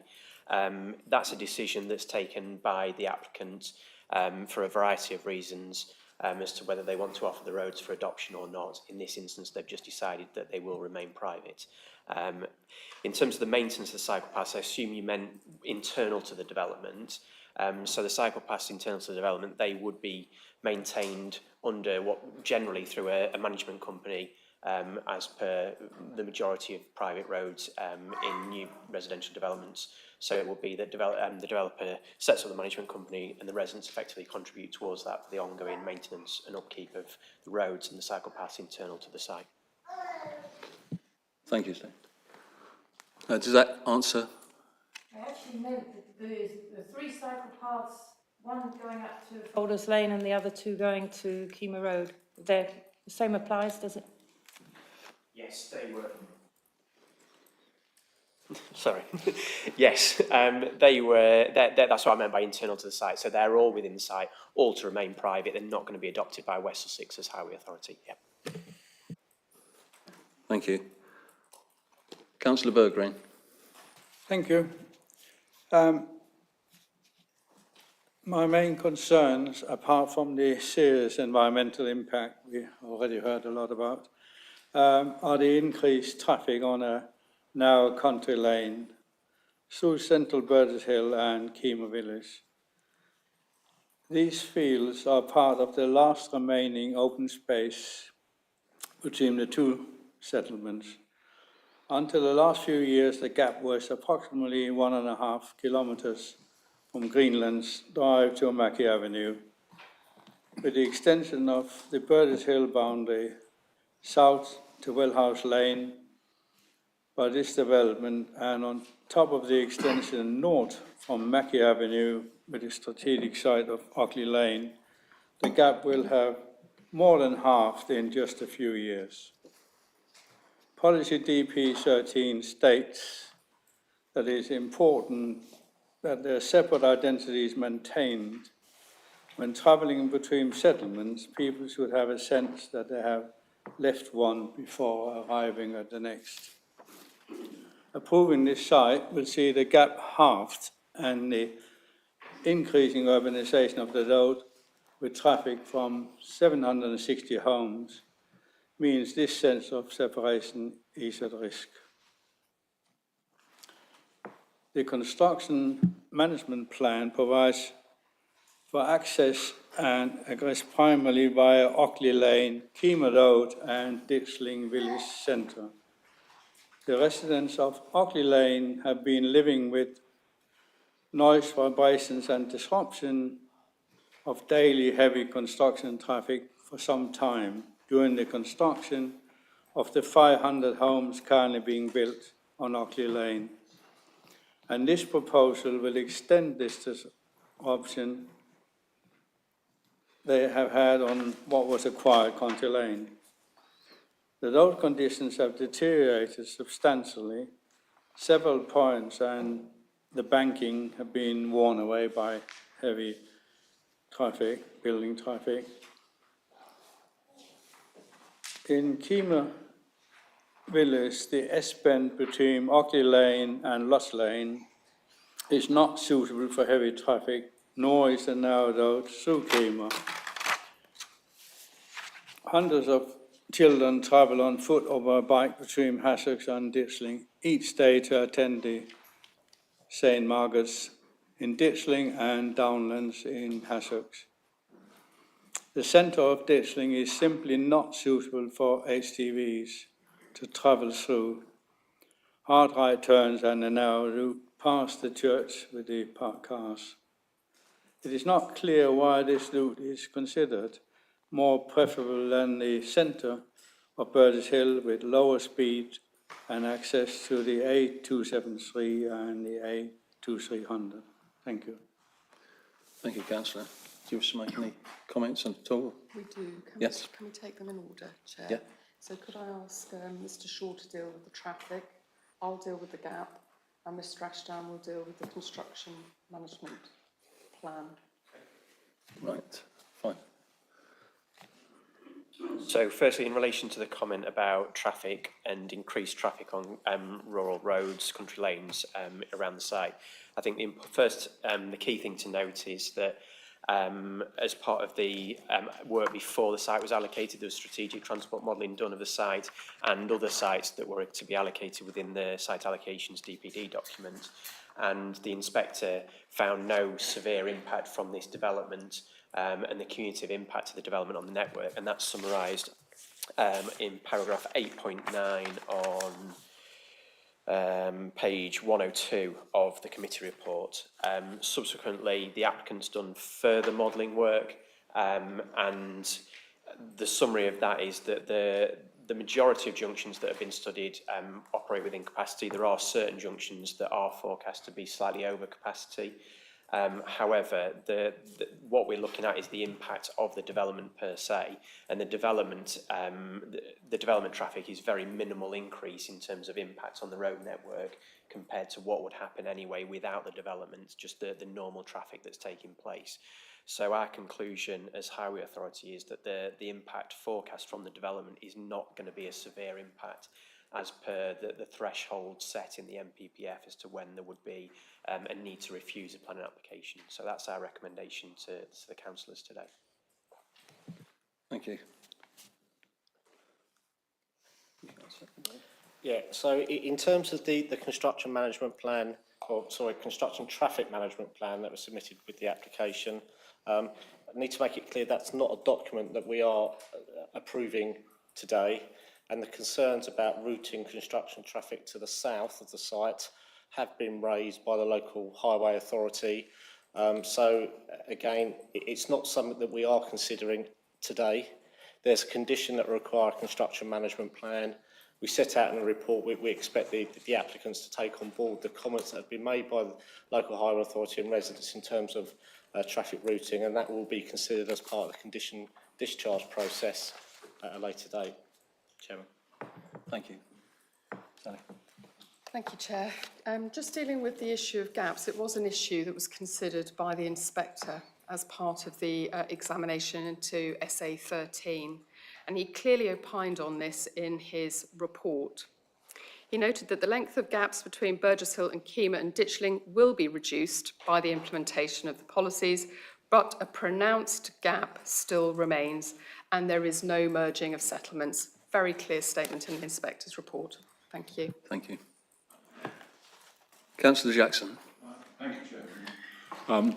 I think there's no doubt that there is a need for less expensive market housing and social housing for rent, and this is identified both in the district plan and the site allocation supplementary planning document, which has been agreed that this site is suitable for housing development. This particular site, being easy walking or cycling distance of town centre of Burgess Hill, the shops, the railway station, Burgess Hill Academy, provides certain facilities for the residents without the necessary use of their cars.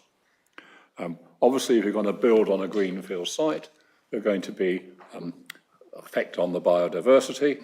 And if you look at this site, and I visited that on Monday, looking at this site, there seems to be a lot of mature trees, most of which are going to be kept. On various perimetry of the site, there are cover of trees and shrubs, apart from parts of the northern part, and I think Winton Close is the particular one in question, but they are suggesting having a 5-metre hedgerow there to actually some kind of protection. Of course, if I had lived in one of those houses, having a view of open green fields and having a housing development put there, I would probably feel I wanted to object too. But unfortunately, in the nature of things, if we're going to have a housing development, we're going to affect on the visual aspects of these properties, and of course maintaining a view is not something we consider in planning applications. In terms of the biodiversity, obviously there's some effort has been made to sort of keep certain aspects of the site, and I do feel that you'd have some kind of fencing around these retained areas to stop them being trampled by members of the public, to maintain the biodiversity of those particular areas. In terms of the flooding aspects, so on the biodiversity, they're talking about a 38% biodiversity loss. Actually, remember, it's 62% of biodiversity retained. And of course, we've been assured that off-site is something which is allowed legally, allowed on these developments, and this Whiston estate biodiversity increase offset some of the loss on this particular site. And finally, in terms of the sort of flooding, there are areas which are known to flood, but there are some areas where they have attenuation ponds and therefore drainage through into the soil, although I appreciate that sort of in this part of the world, there's quite a lot of the soils are clay and tend not to sort of absorb water in quite such a way as you would be on a sandstone or a chalk base. On the whole, though, I think I would actually support this application. Thank you. Councillor Peacock. Thank you, Chairman. It's actually, without me knowing, building on what Councillor Jackson says. I mean, the first thing is that, to repeat, this site has been found suitable, the principle of development's been established. Secondly, as you pointed out before this debate section of the meeting started, we have to have material reasons to turn it down. And that, in my mind, that means evidence. Also taking into account the recommendations from officers. If it goes to appeal, we must have evidence. And part of that, key element of that, main element of that is the recommendation from officers. Now, obviously looking at all the evidence, hearing everyone, the key issue in my mind is biodiversity. We've heard that Mr. Ashdown established that this is probably the first application we're considering where we can have an off-site solution under the new legislation. He's explained that it's in line with legislation or incoming legislation. What I would like to know, although we have had biodiversity training a couple of weeks ago to explain that new legislation and the new policies that are going to be introduced, what I would like to know, although it's touched in the report, could he just explain the process, what legal agreements would be put in place and how the interactions with the developer and the district council with the off-site solution, bearing in mind what's been said and you said earlier. Thank you. Thank you. Mr. Ashdown. Thank you, Chairman. This is actually the second application. The first application was considered by Planning Committee last Thursday for another allocated site on St Stephen's in Horsted Canes, is it? And the Planning Committee did resolve to approve that application with off-site BNG secured. So in terms of the BNG, securing the BNG, we do have a plan condition, so that it will be secured in two aspects, but both for a planning condition which is essentially there to secure the off-site provision, and that will require the submission of a BNG plan, and it is condition 4 that deals with off-site, and the main reason why the applicants have done a detailed BNG plan to support this application, which our ecology consultants are happy with. What it lacks is the necessary evidence to show that the off-site site has been secured, both in terms of physical works to the land with the landowner and through monitoring with the local planning authority. Comfort has been provided via a letter that the landowner, the developers and the local planning authority, who are the South Downs National Park, are happy and will enter into an agreement that will secure that off-site BNG, and the South Downs National Park, as the local planning authority, will take over the monitoring of that off-site BNG. So you can have comfort that although it's outside the district, there will be an agreement in place that the local planning authority will be monitoring the provision of that off-site BNG. The Section 106 secures the on-site BNG, where clearly, as part of the ongoing monitoring process, there are a number of monitoring reports that need to be submitted at various stages through the 30-year period that is covered by BNG. And through the 106 process, we can secure the appropriate monitoring fee to enable us as a local planning authority, more than likely through ecology consultants, to review and monitor those reports that we get. So with a combination of both, we've got the off-site secured through the planning condition and the on-site through the Section 106. And the reason it's in the Section 106 is because we do require our monitoring fees to be paid, and the only way we can secure a financial contribution is through a planning legal agreement, not through a planning condition. So I hope that covers it. Correct me if I'm wrong, also the developer will be paying a fee to the South Downs Authority to monitor for the 30 years as well. They're a planning authority like ourselves, so yes, I'm sure they won't be doing that service for nothing and require a fee to cover that work. Right, thank you. Councillor Prescott.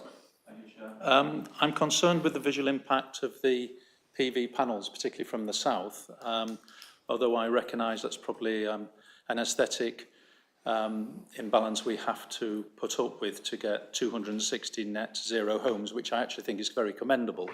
I think that's a wonderful objective. My take is this is clearly fully policy compliant, and the 70 affordable rent homes, as Councillor Jackson said, is a valuable addition. I also think the way they are pepper potted through the development is an attractive piece rather than just being put in one corner. So I think that is also an attractive element of the development. And the 10% biodiversity net gain, it's been spoken of a lot.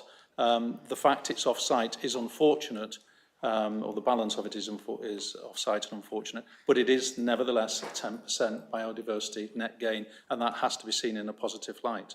There are significant Section 106 contributions, and the open phased low density layout is also attractive on this south-facing and south-falling site. There's good pedestrian and cycle provision, and the site is currently allocated and does lie within the Burgess Hill built-up area. The landscape-led master plan with good ecology buffer and wildlife highways is also very, very positive. The proposed footpath improvements are substantial, and there's a low amenity impact to adjacent properties. I know, and as Councillor Jackson highlighted, if I lived in one of those properties, I would not maybe feel that, but it is a fact of the planning and the layout of the development. Overall, therefore, and on balance, I will support the recommendation. Thank you. Councillor Bates. Thank you, Mr. Chairman.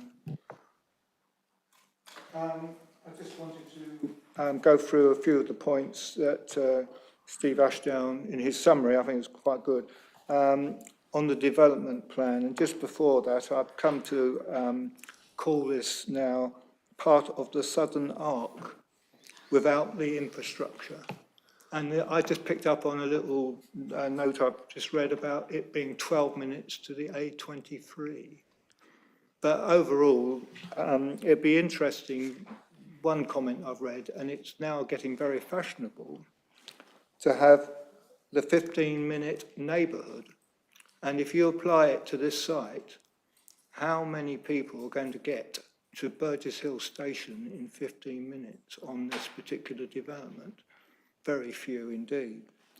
Anyway, his summary was talking about a district and neighbourhood plan, but we seem to hear some contradictions about where this is, the actual line of this is. So I'd like to know a bit more about how we say one thing about a district and neighbourhood plan and contradict ourselves.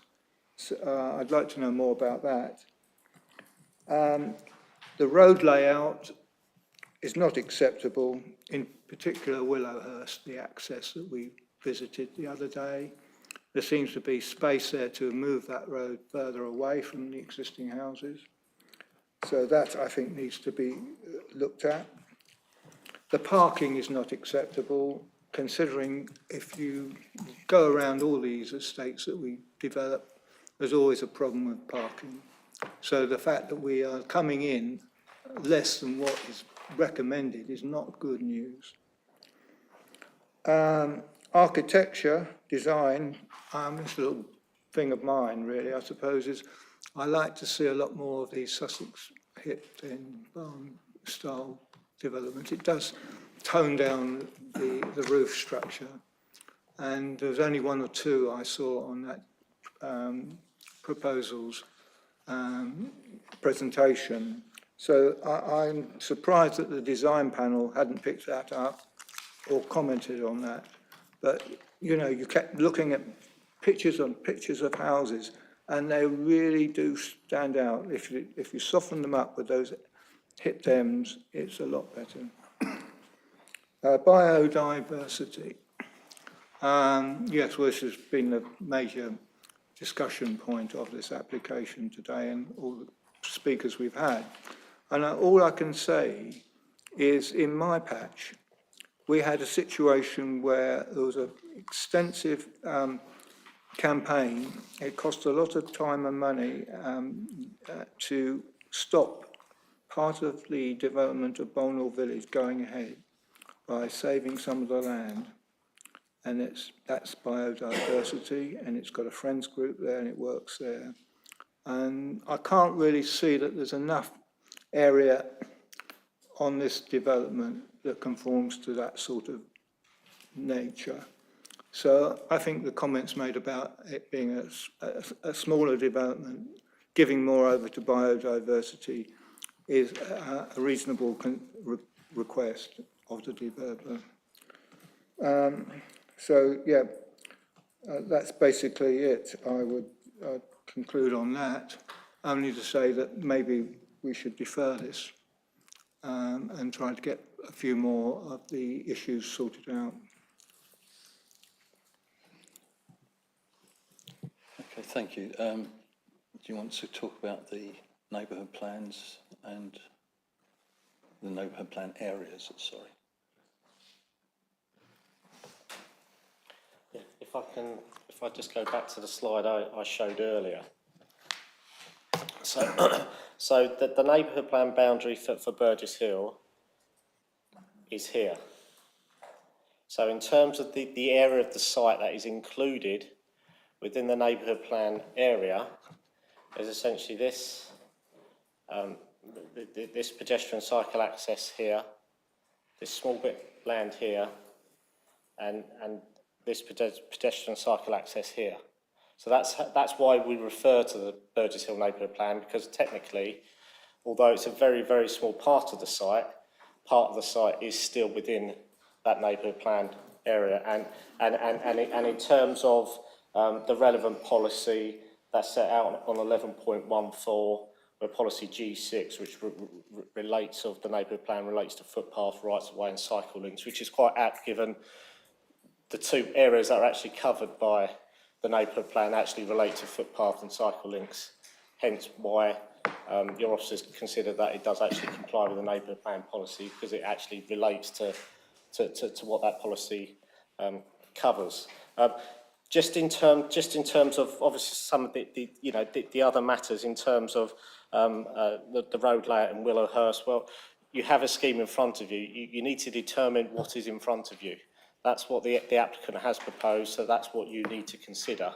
And again, in terms of the parking provision on the site, then in terms of the West Sussex guidance, its guidance, the guidance does allow for a 10% flex variation either way, depending on certain criteria in terms of location of the site, sustainability and matters.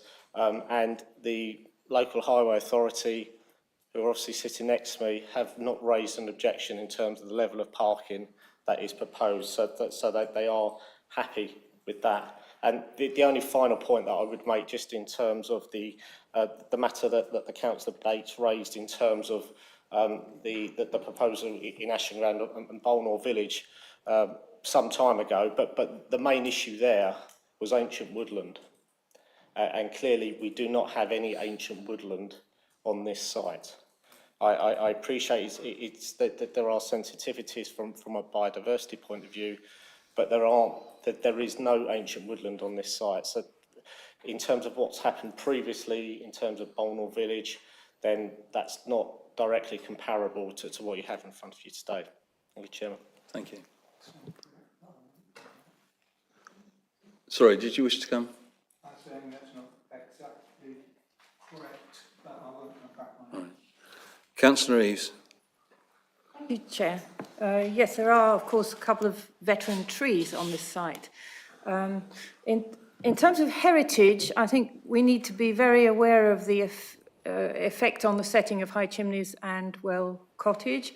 And 2 appeals were recently dismissed for building right next to High Chimneys because they affected the setting. The South Downs National Park is still objecting to this, which is very telling, I think. The ecology, for me, is the biggest consideration. The 5 Nightingale territories, 6 birds on the red list, as Councillor Eggleton has told us. The baseline may be distorted by the fact that ancient hedges were grubbed up some years ago.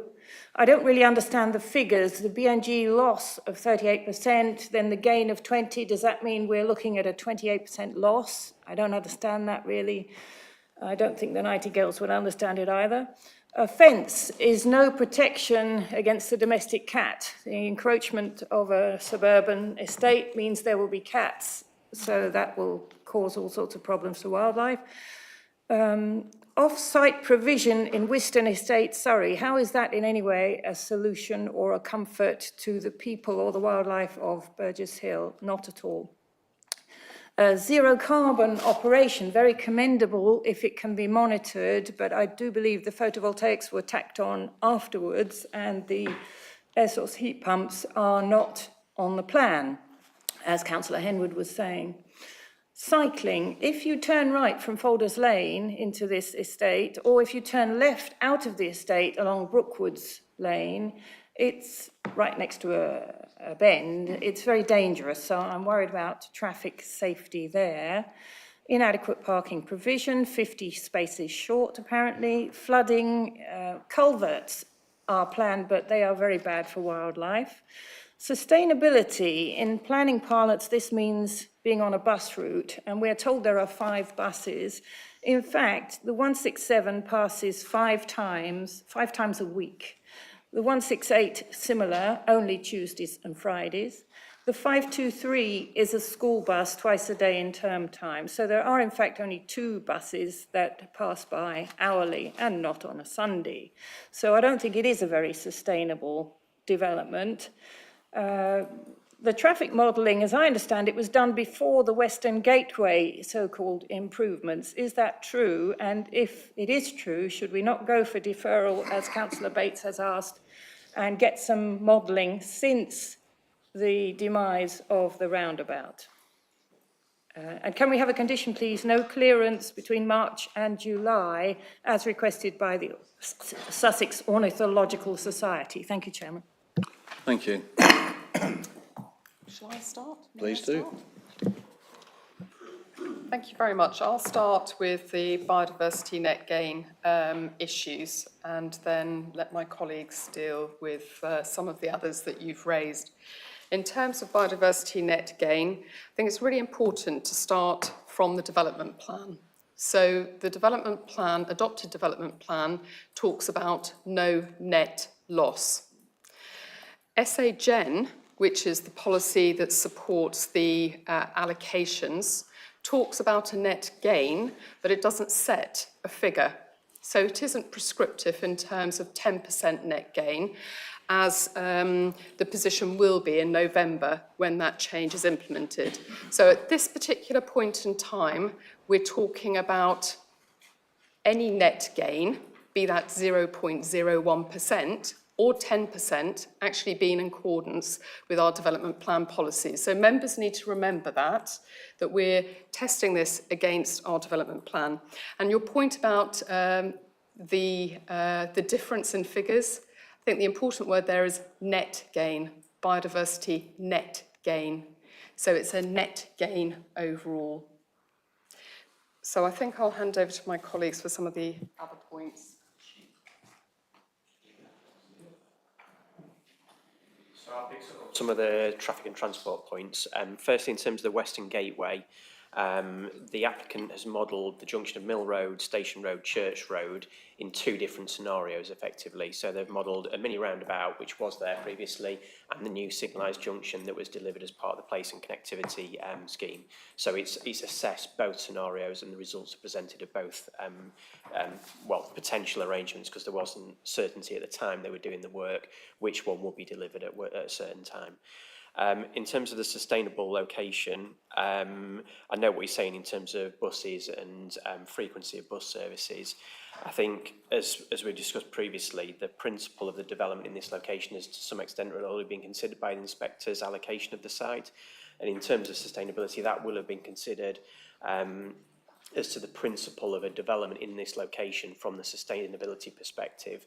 And I think there are benefits of the site in terms of that it being a relatively short walking distance to Burgess Hill town centre and the amenities and facilities that are there, and railway station. It's about a 14-minute walk from Willowhurst to the railway station. So there are clear benefits to the site in terms of sustainability from a transport perspective. In terms of cycling, I think it's acknowledged that Kima Road, maybe there might just be more confident cyclists that are willing to take that on in terms of cycling up there. Folders Lane is subject to a 30 mile an hour and it is envisaged that cycling would take place on the street, on road. In terms of what can be done, I think it's important to note that obviously we're looking at mitigating the proportionate impact of the development, and the developers provided an £800,000 contribution towards sustainable transport connections towards Burgess Hill. So there is mechanism for that money to be spent on enhancing that sustainable connectivity to Burgess Hill itself. And I think in light of that, given that they provided that proportionate contribution, we feel that the site is reasonably connected and a sustainable location, and benefits from those connections that can be further enhanced.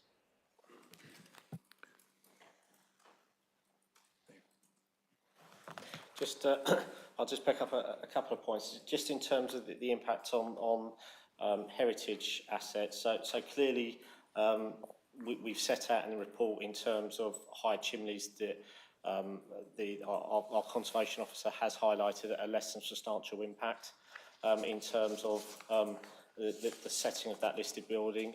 And to be frank, any development on this site will have an impact on the setting of that listed building. So the fact that the site has already been allocated to a degree has already taken that into account. However, under the NPPF, where less than substantial harm is identified, you need to consider that needs to be weighed against the public benefits of the development itself.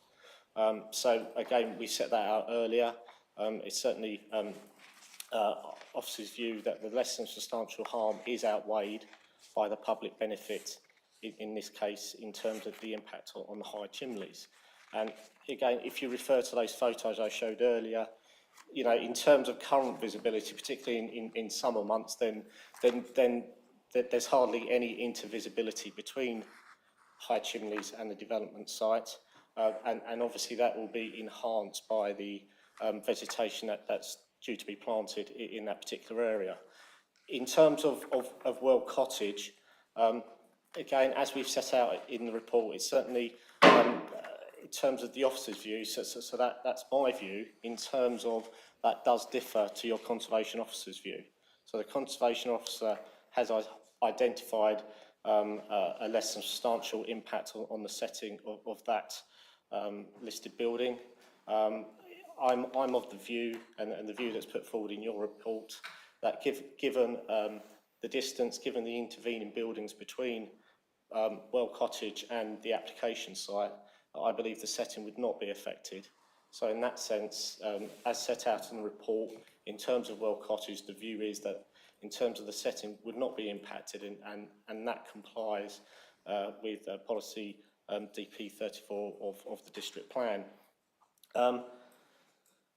In terms of PV panels, we do have a condition that will cover that, as noted earlier. It's certainly the intention that these will not be bolt-on PV panels.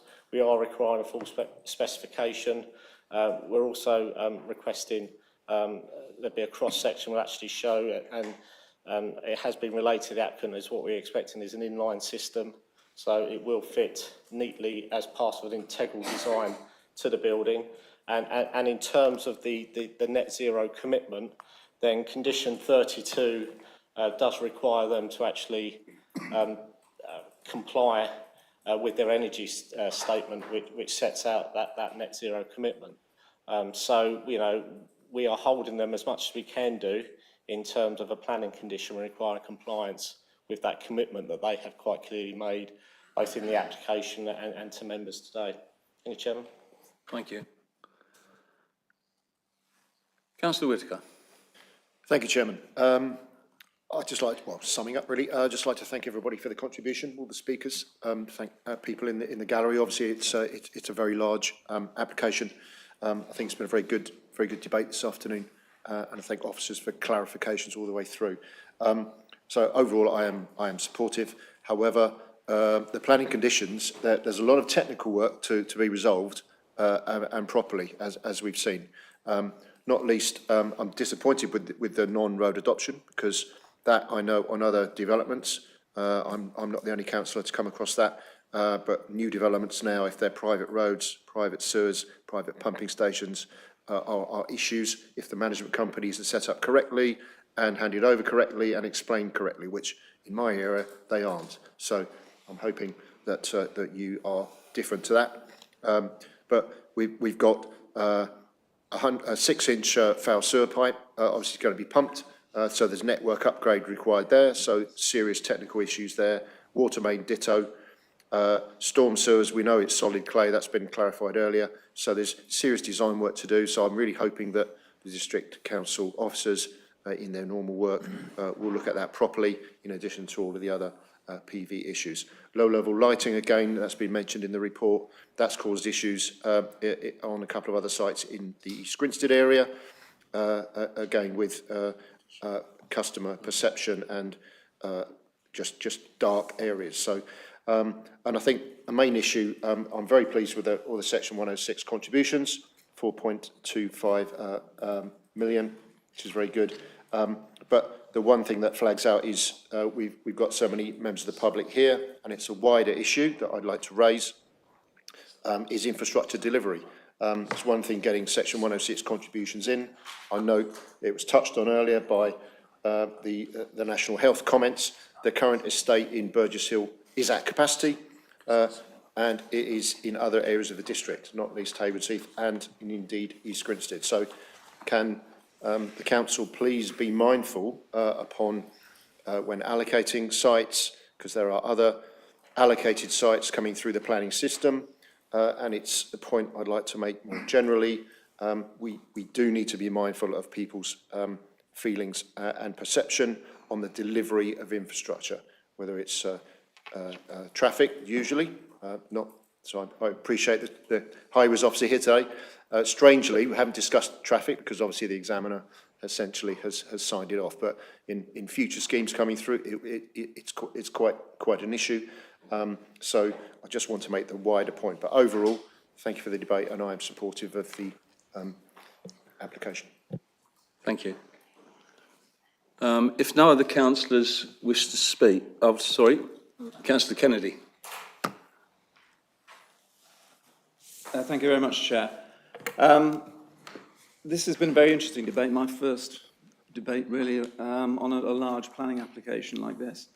I had a lot of correspondence, I suspect, like other members of the committee, about this site, and it's clearly there's been a lot of misunderstanding about the fact that this site has already been allocated for residential development. A lot of people don't understand that. Having said that, it's interesting to look at the plan. I mean, the site, first blush, looks really well laid out. A nice balance, taking into account the strip down the centre, which is being retained and no public access to it. But looking around the edge of the site, particularly the northern edge, and I was in the field with other members of the committee on Monday, there is one building that seems to be within, I think we were told it was about 24 feet of the boundary, a 2-storey building that's got 3 or 4 windows overlooking that boundary. I think they'll have to be given obscure glass or whatever, so that the people living there can't look into the back garden of the residence that's currently there. I mean, this is a big site. Did they really have to be put that close? And there's a couple of other buildings in the planned development that are also pretty close to the northern boundary. And also, for me, do we really need to have 3-storey buildings? There are a number in the centre of the site, which we've been referred to, but there's also one actually quite close to that northern boundary that I mentioned, probably only about 15 yards or so away from the northern boundary. Part of that building apparently has 3 floors. So, some questions for me about that. There's a lot been said about biodiversity. It struck me that nearly 40% loss is pretty staggering. Okay, it's a development, you expect there to be loss, but 40% loss. And then a biodiversity net gain elsewhere in the county, somewhere probably a lot greener than Burgess Hill, is going to get greener still, by the look of it. which seems rather unfair on the residents of this development and indeed the other local residents nearby. So I'm a bit doubtful about that. There's certainly, I mean, we only went into field one, although we did look at the other access points by Brookhurst and at Wellhouse Lane and Broadlands. So we saw the top corner or the top northwestern corner of the site, and that was covered, as a colleague described to me, with badger runs, which is an indication, I think, of the rich diversity in that area. Now, that's something that really we're told is going to be developed and dealt with, but it really is pretty important that it's developed and dealt with. It's just a great shame that it can't be done closer to this site within Burgess Hill or very nearby. I listened with interest, and as Councillor Whittaker's just said, the traffic issue for me is going to be quite a big issue. I live, as I've said earlier, relatively close to Kima Road, and it is hugely busy in the mornings, and an extra potentially 200 vehicular movements onto that road at that time is going to cause a lot of issue. From me as just an ordinary man in the street, I mean, I suspect, and we hear that there have been studies done and that it's not going to be a problem. Personally, I doubt it. The photographs that we saw of the impact that this might have on the South Downs National Park were, I think, taken from Ditchling Beacon. I may be wrong, but they were certainly a lot further east. They should perhaps have been better taken from Jack and Jill windmills, and you would have had a direct line then through this development towards Burgess Hill, and you would have perhaps been able to identify the developments within Burgess Hill. And I think that would have provided a better and more accurate indication of what the development impact will be, particularly if there are going to be 3-storey buildings in there. So, for me, that photo was not the best. I won't be any more critical than that. A couple of other points I'd like to make. Apparently, sustainable drainage is not addressed in the planning conditions. I don't know why that is, but apparently it was recommended by West Sussex County Council that it should be included. The point's been made about coalescence, particularly between Burgess Hill and Kima Hassocks, which, okay, there's certainly you can describe it as a gap between the two, but it is growing, as Councillor Bergman said. It's growing closer, much, much closer, and I think that's something that really should have been highlighted. Again, it's not addressed in the report, which I thought it might have been. So I would be, I think, in favour of deferral to sort out some of these issues and others that have been mentioned today. However, if it is approved, I think there should be a condition too that there is no further development, increasing the 260 to the 300 that has been mentioned initially by the inspector. I think we can do a lot better, as other speakers have said, than what we've got here. Although, I agree, at first blush it looks pretty good with net zero and with no gas boilers, etc. I just think better can be done for a pretty prime development site within, not within the Burgess Hill neighbourhood plan, and I can't understand why it's not within that, but it's not. But it's within the town, shall we say, for all practical purposes. I think it's a great site. It should be developed better than this. Thank you. Thank you. Who wants to go first? Yes. Thanks very much, Chair. I'm really just coming back to the allocation. And I can't stress enough that it's important to remember that any development of the site, in accordance with policy SA13, will inevitably have an impact on landscape, biodiversity, and so on. And that was considered by the inspector. And by very implication that was accepted by the inspector when the site was allocated, I think there is support for the scheme in its current form. Turning specifically to biodiversity net gain and its location, legislation enables it to be provided on or off-site or a combination of both, and in fact allows for it to be provided out of district. So we have to take that into account as decision makers, that is the context within which we're making those decisions.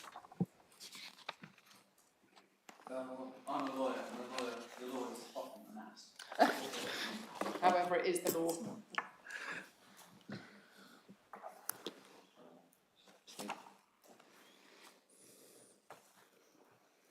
Thank you.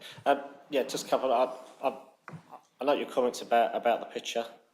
You know, I accept that. You know, certainly my view would be that, you know, again, given Jack and Jill, you're still 3 kilometres away from the site. Any view of the site is in the context of Burgess Hill. So, you know, that's what you need to look at in terms of those long-term views.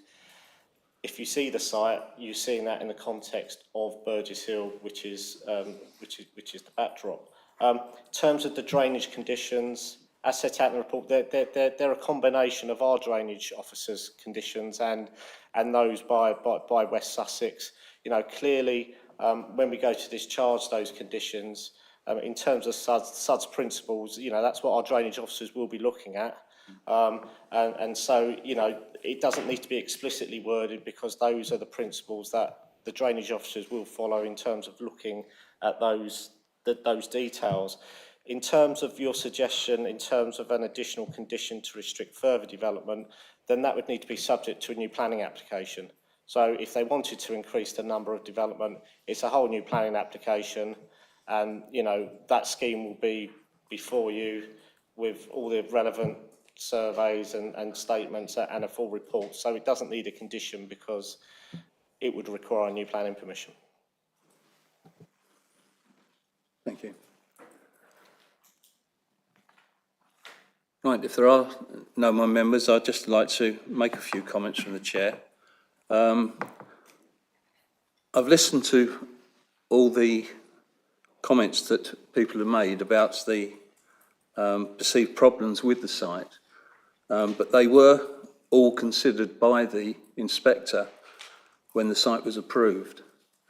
And I'm afraid I'm struggling to hear any material matters that we could put before an inspector who might come up with an alternative view. And if we didn't do that and it went to appeal, then we would end up with substantial costs. In the case that I mentioned earlier, the council had nearly £500,000 in costs awarded against them, plus their own costs, which would have been substantial. And I cannot see, unfortunately, any justification for us doing that today. So if members haven't got any further comments to make, can I move to the recommendation? Which there is one minor modification to. So if I know it's quite long, but if I can read it out in total, the modification is that the highways works has been deleted, as this will be covered in conditions. So the recommendation is it's recommended that planning permission be approved subject to the completion of a satisfactory S106 legal agreement to secure affordable housing, biodiversity, net gain and infrastructure contributions, and the suggested conditions in Appendix A. Recommendation B, recommended that if the applicants have not entered into a satisfactory S106 legal agreement to secure the affordable housing, biodiversity, net gain and infrastructure payments and highways works by the 15th of October 2023, then discretion of the Assistant Director, Planning and Sustainable Economy for the following reasons. The proposal fails to provide the required infrastructure contributions and highway works to serve the development, fails to ensure appropriate biodiversity net gain and the required affordable housing. The proposal therefore conflicts with policies DP20, DP21 and DP31 of the Mid-Sussex District Plan 2014 to 2031 and policies SAGEN and SA13 of the Site Allocation Development Plan document 2022. Could I have a can I have a seconder, please? Councillor Whitaker. Right, could members move to the vote, please?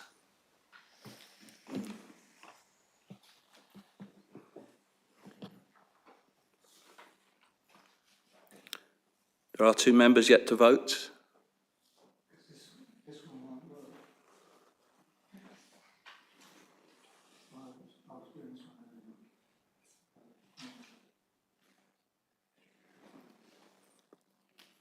Thank you. The vote is closed. There are 7 votes in favour, 3 against and 2 abstentions. So the recommendation is carried. Thank you very much. Moving on to, there are no items recommended for refusal.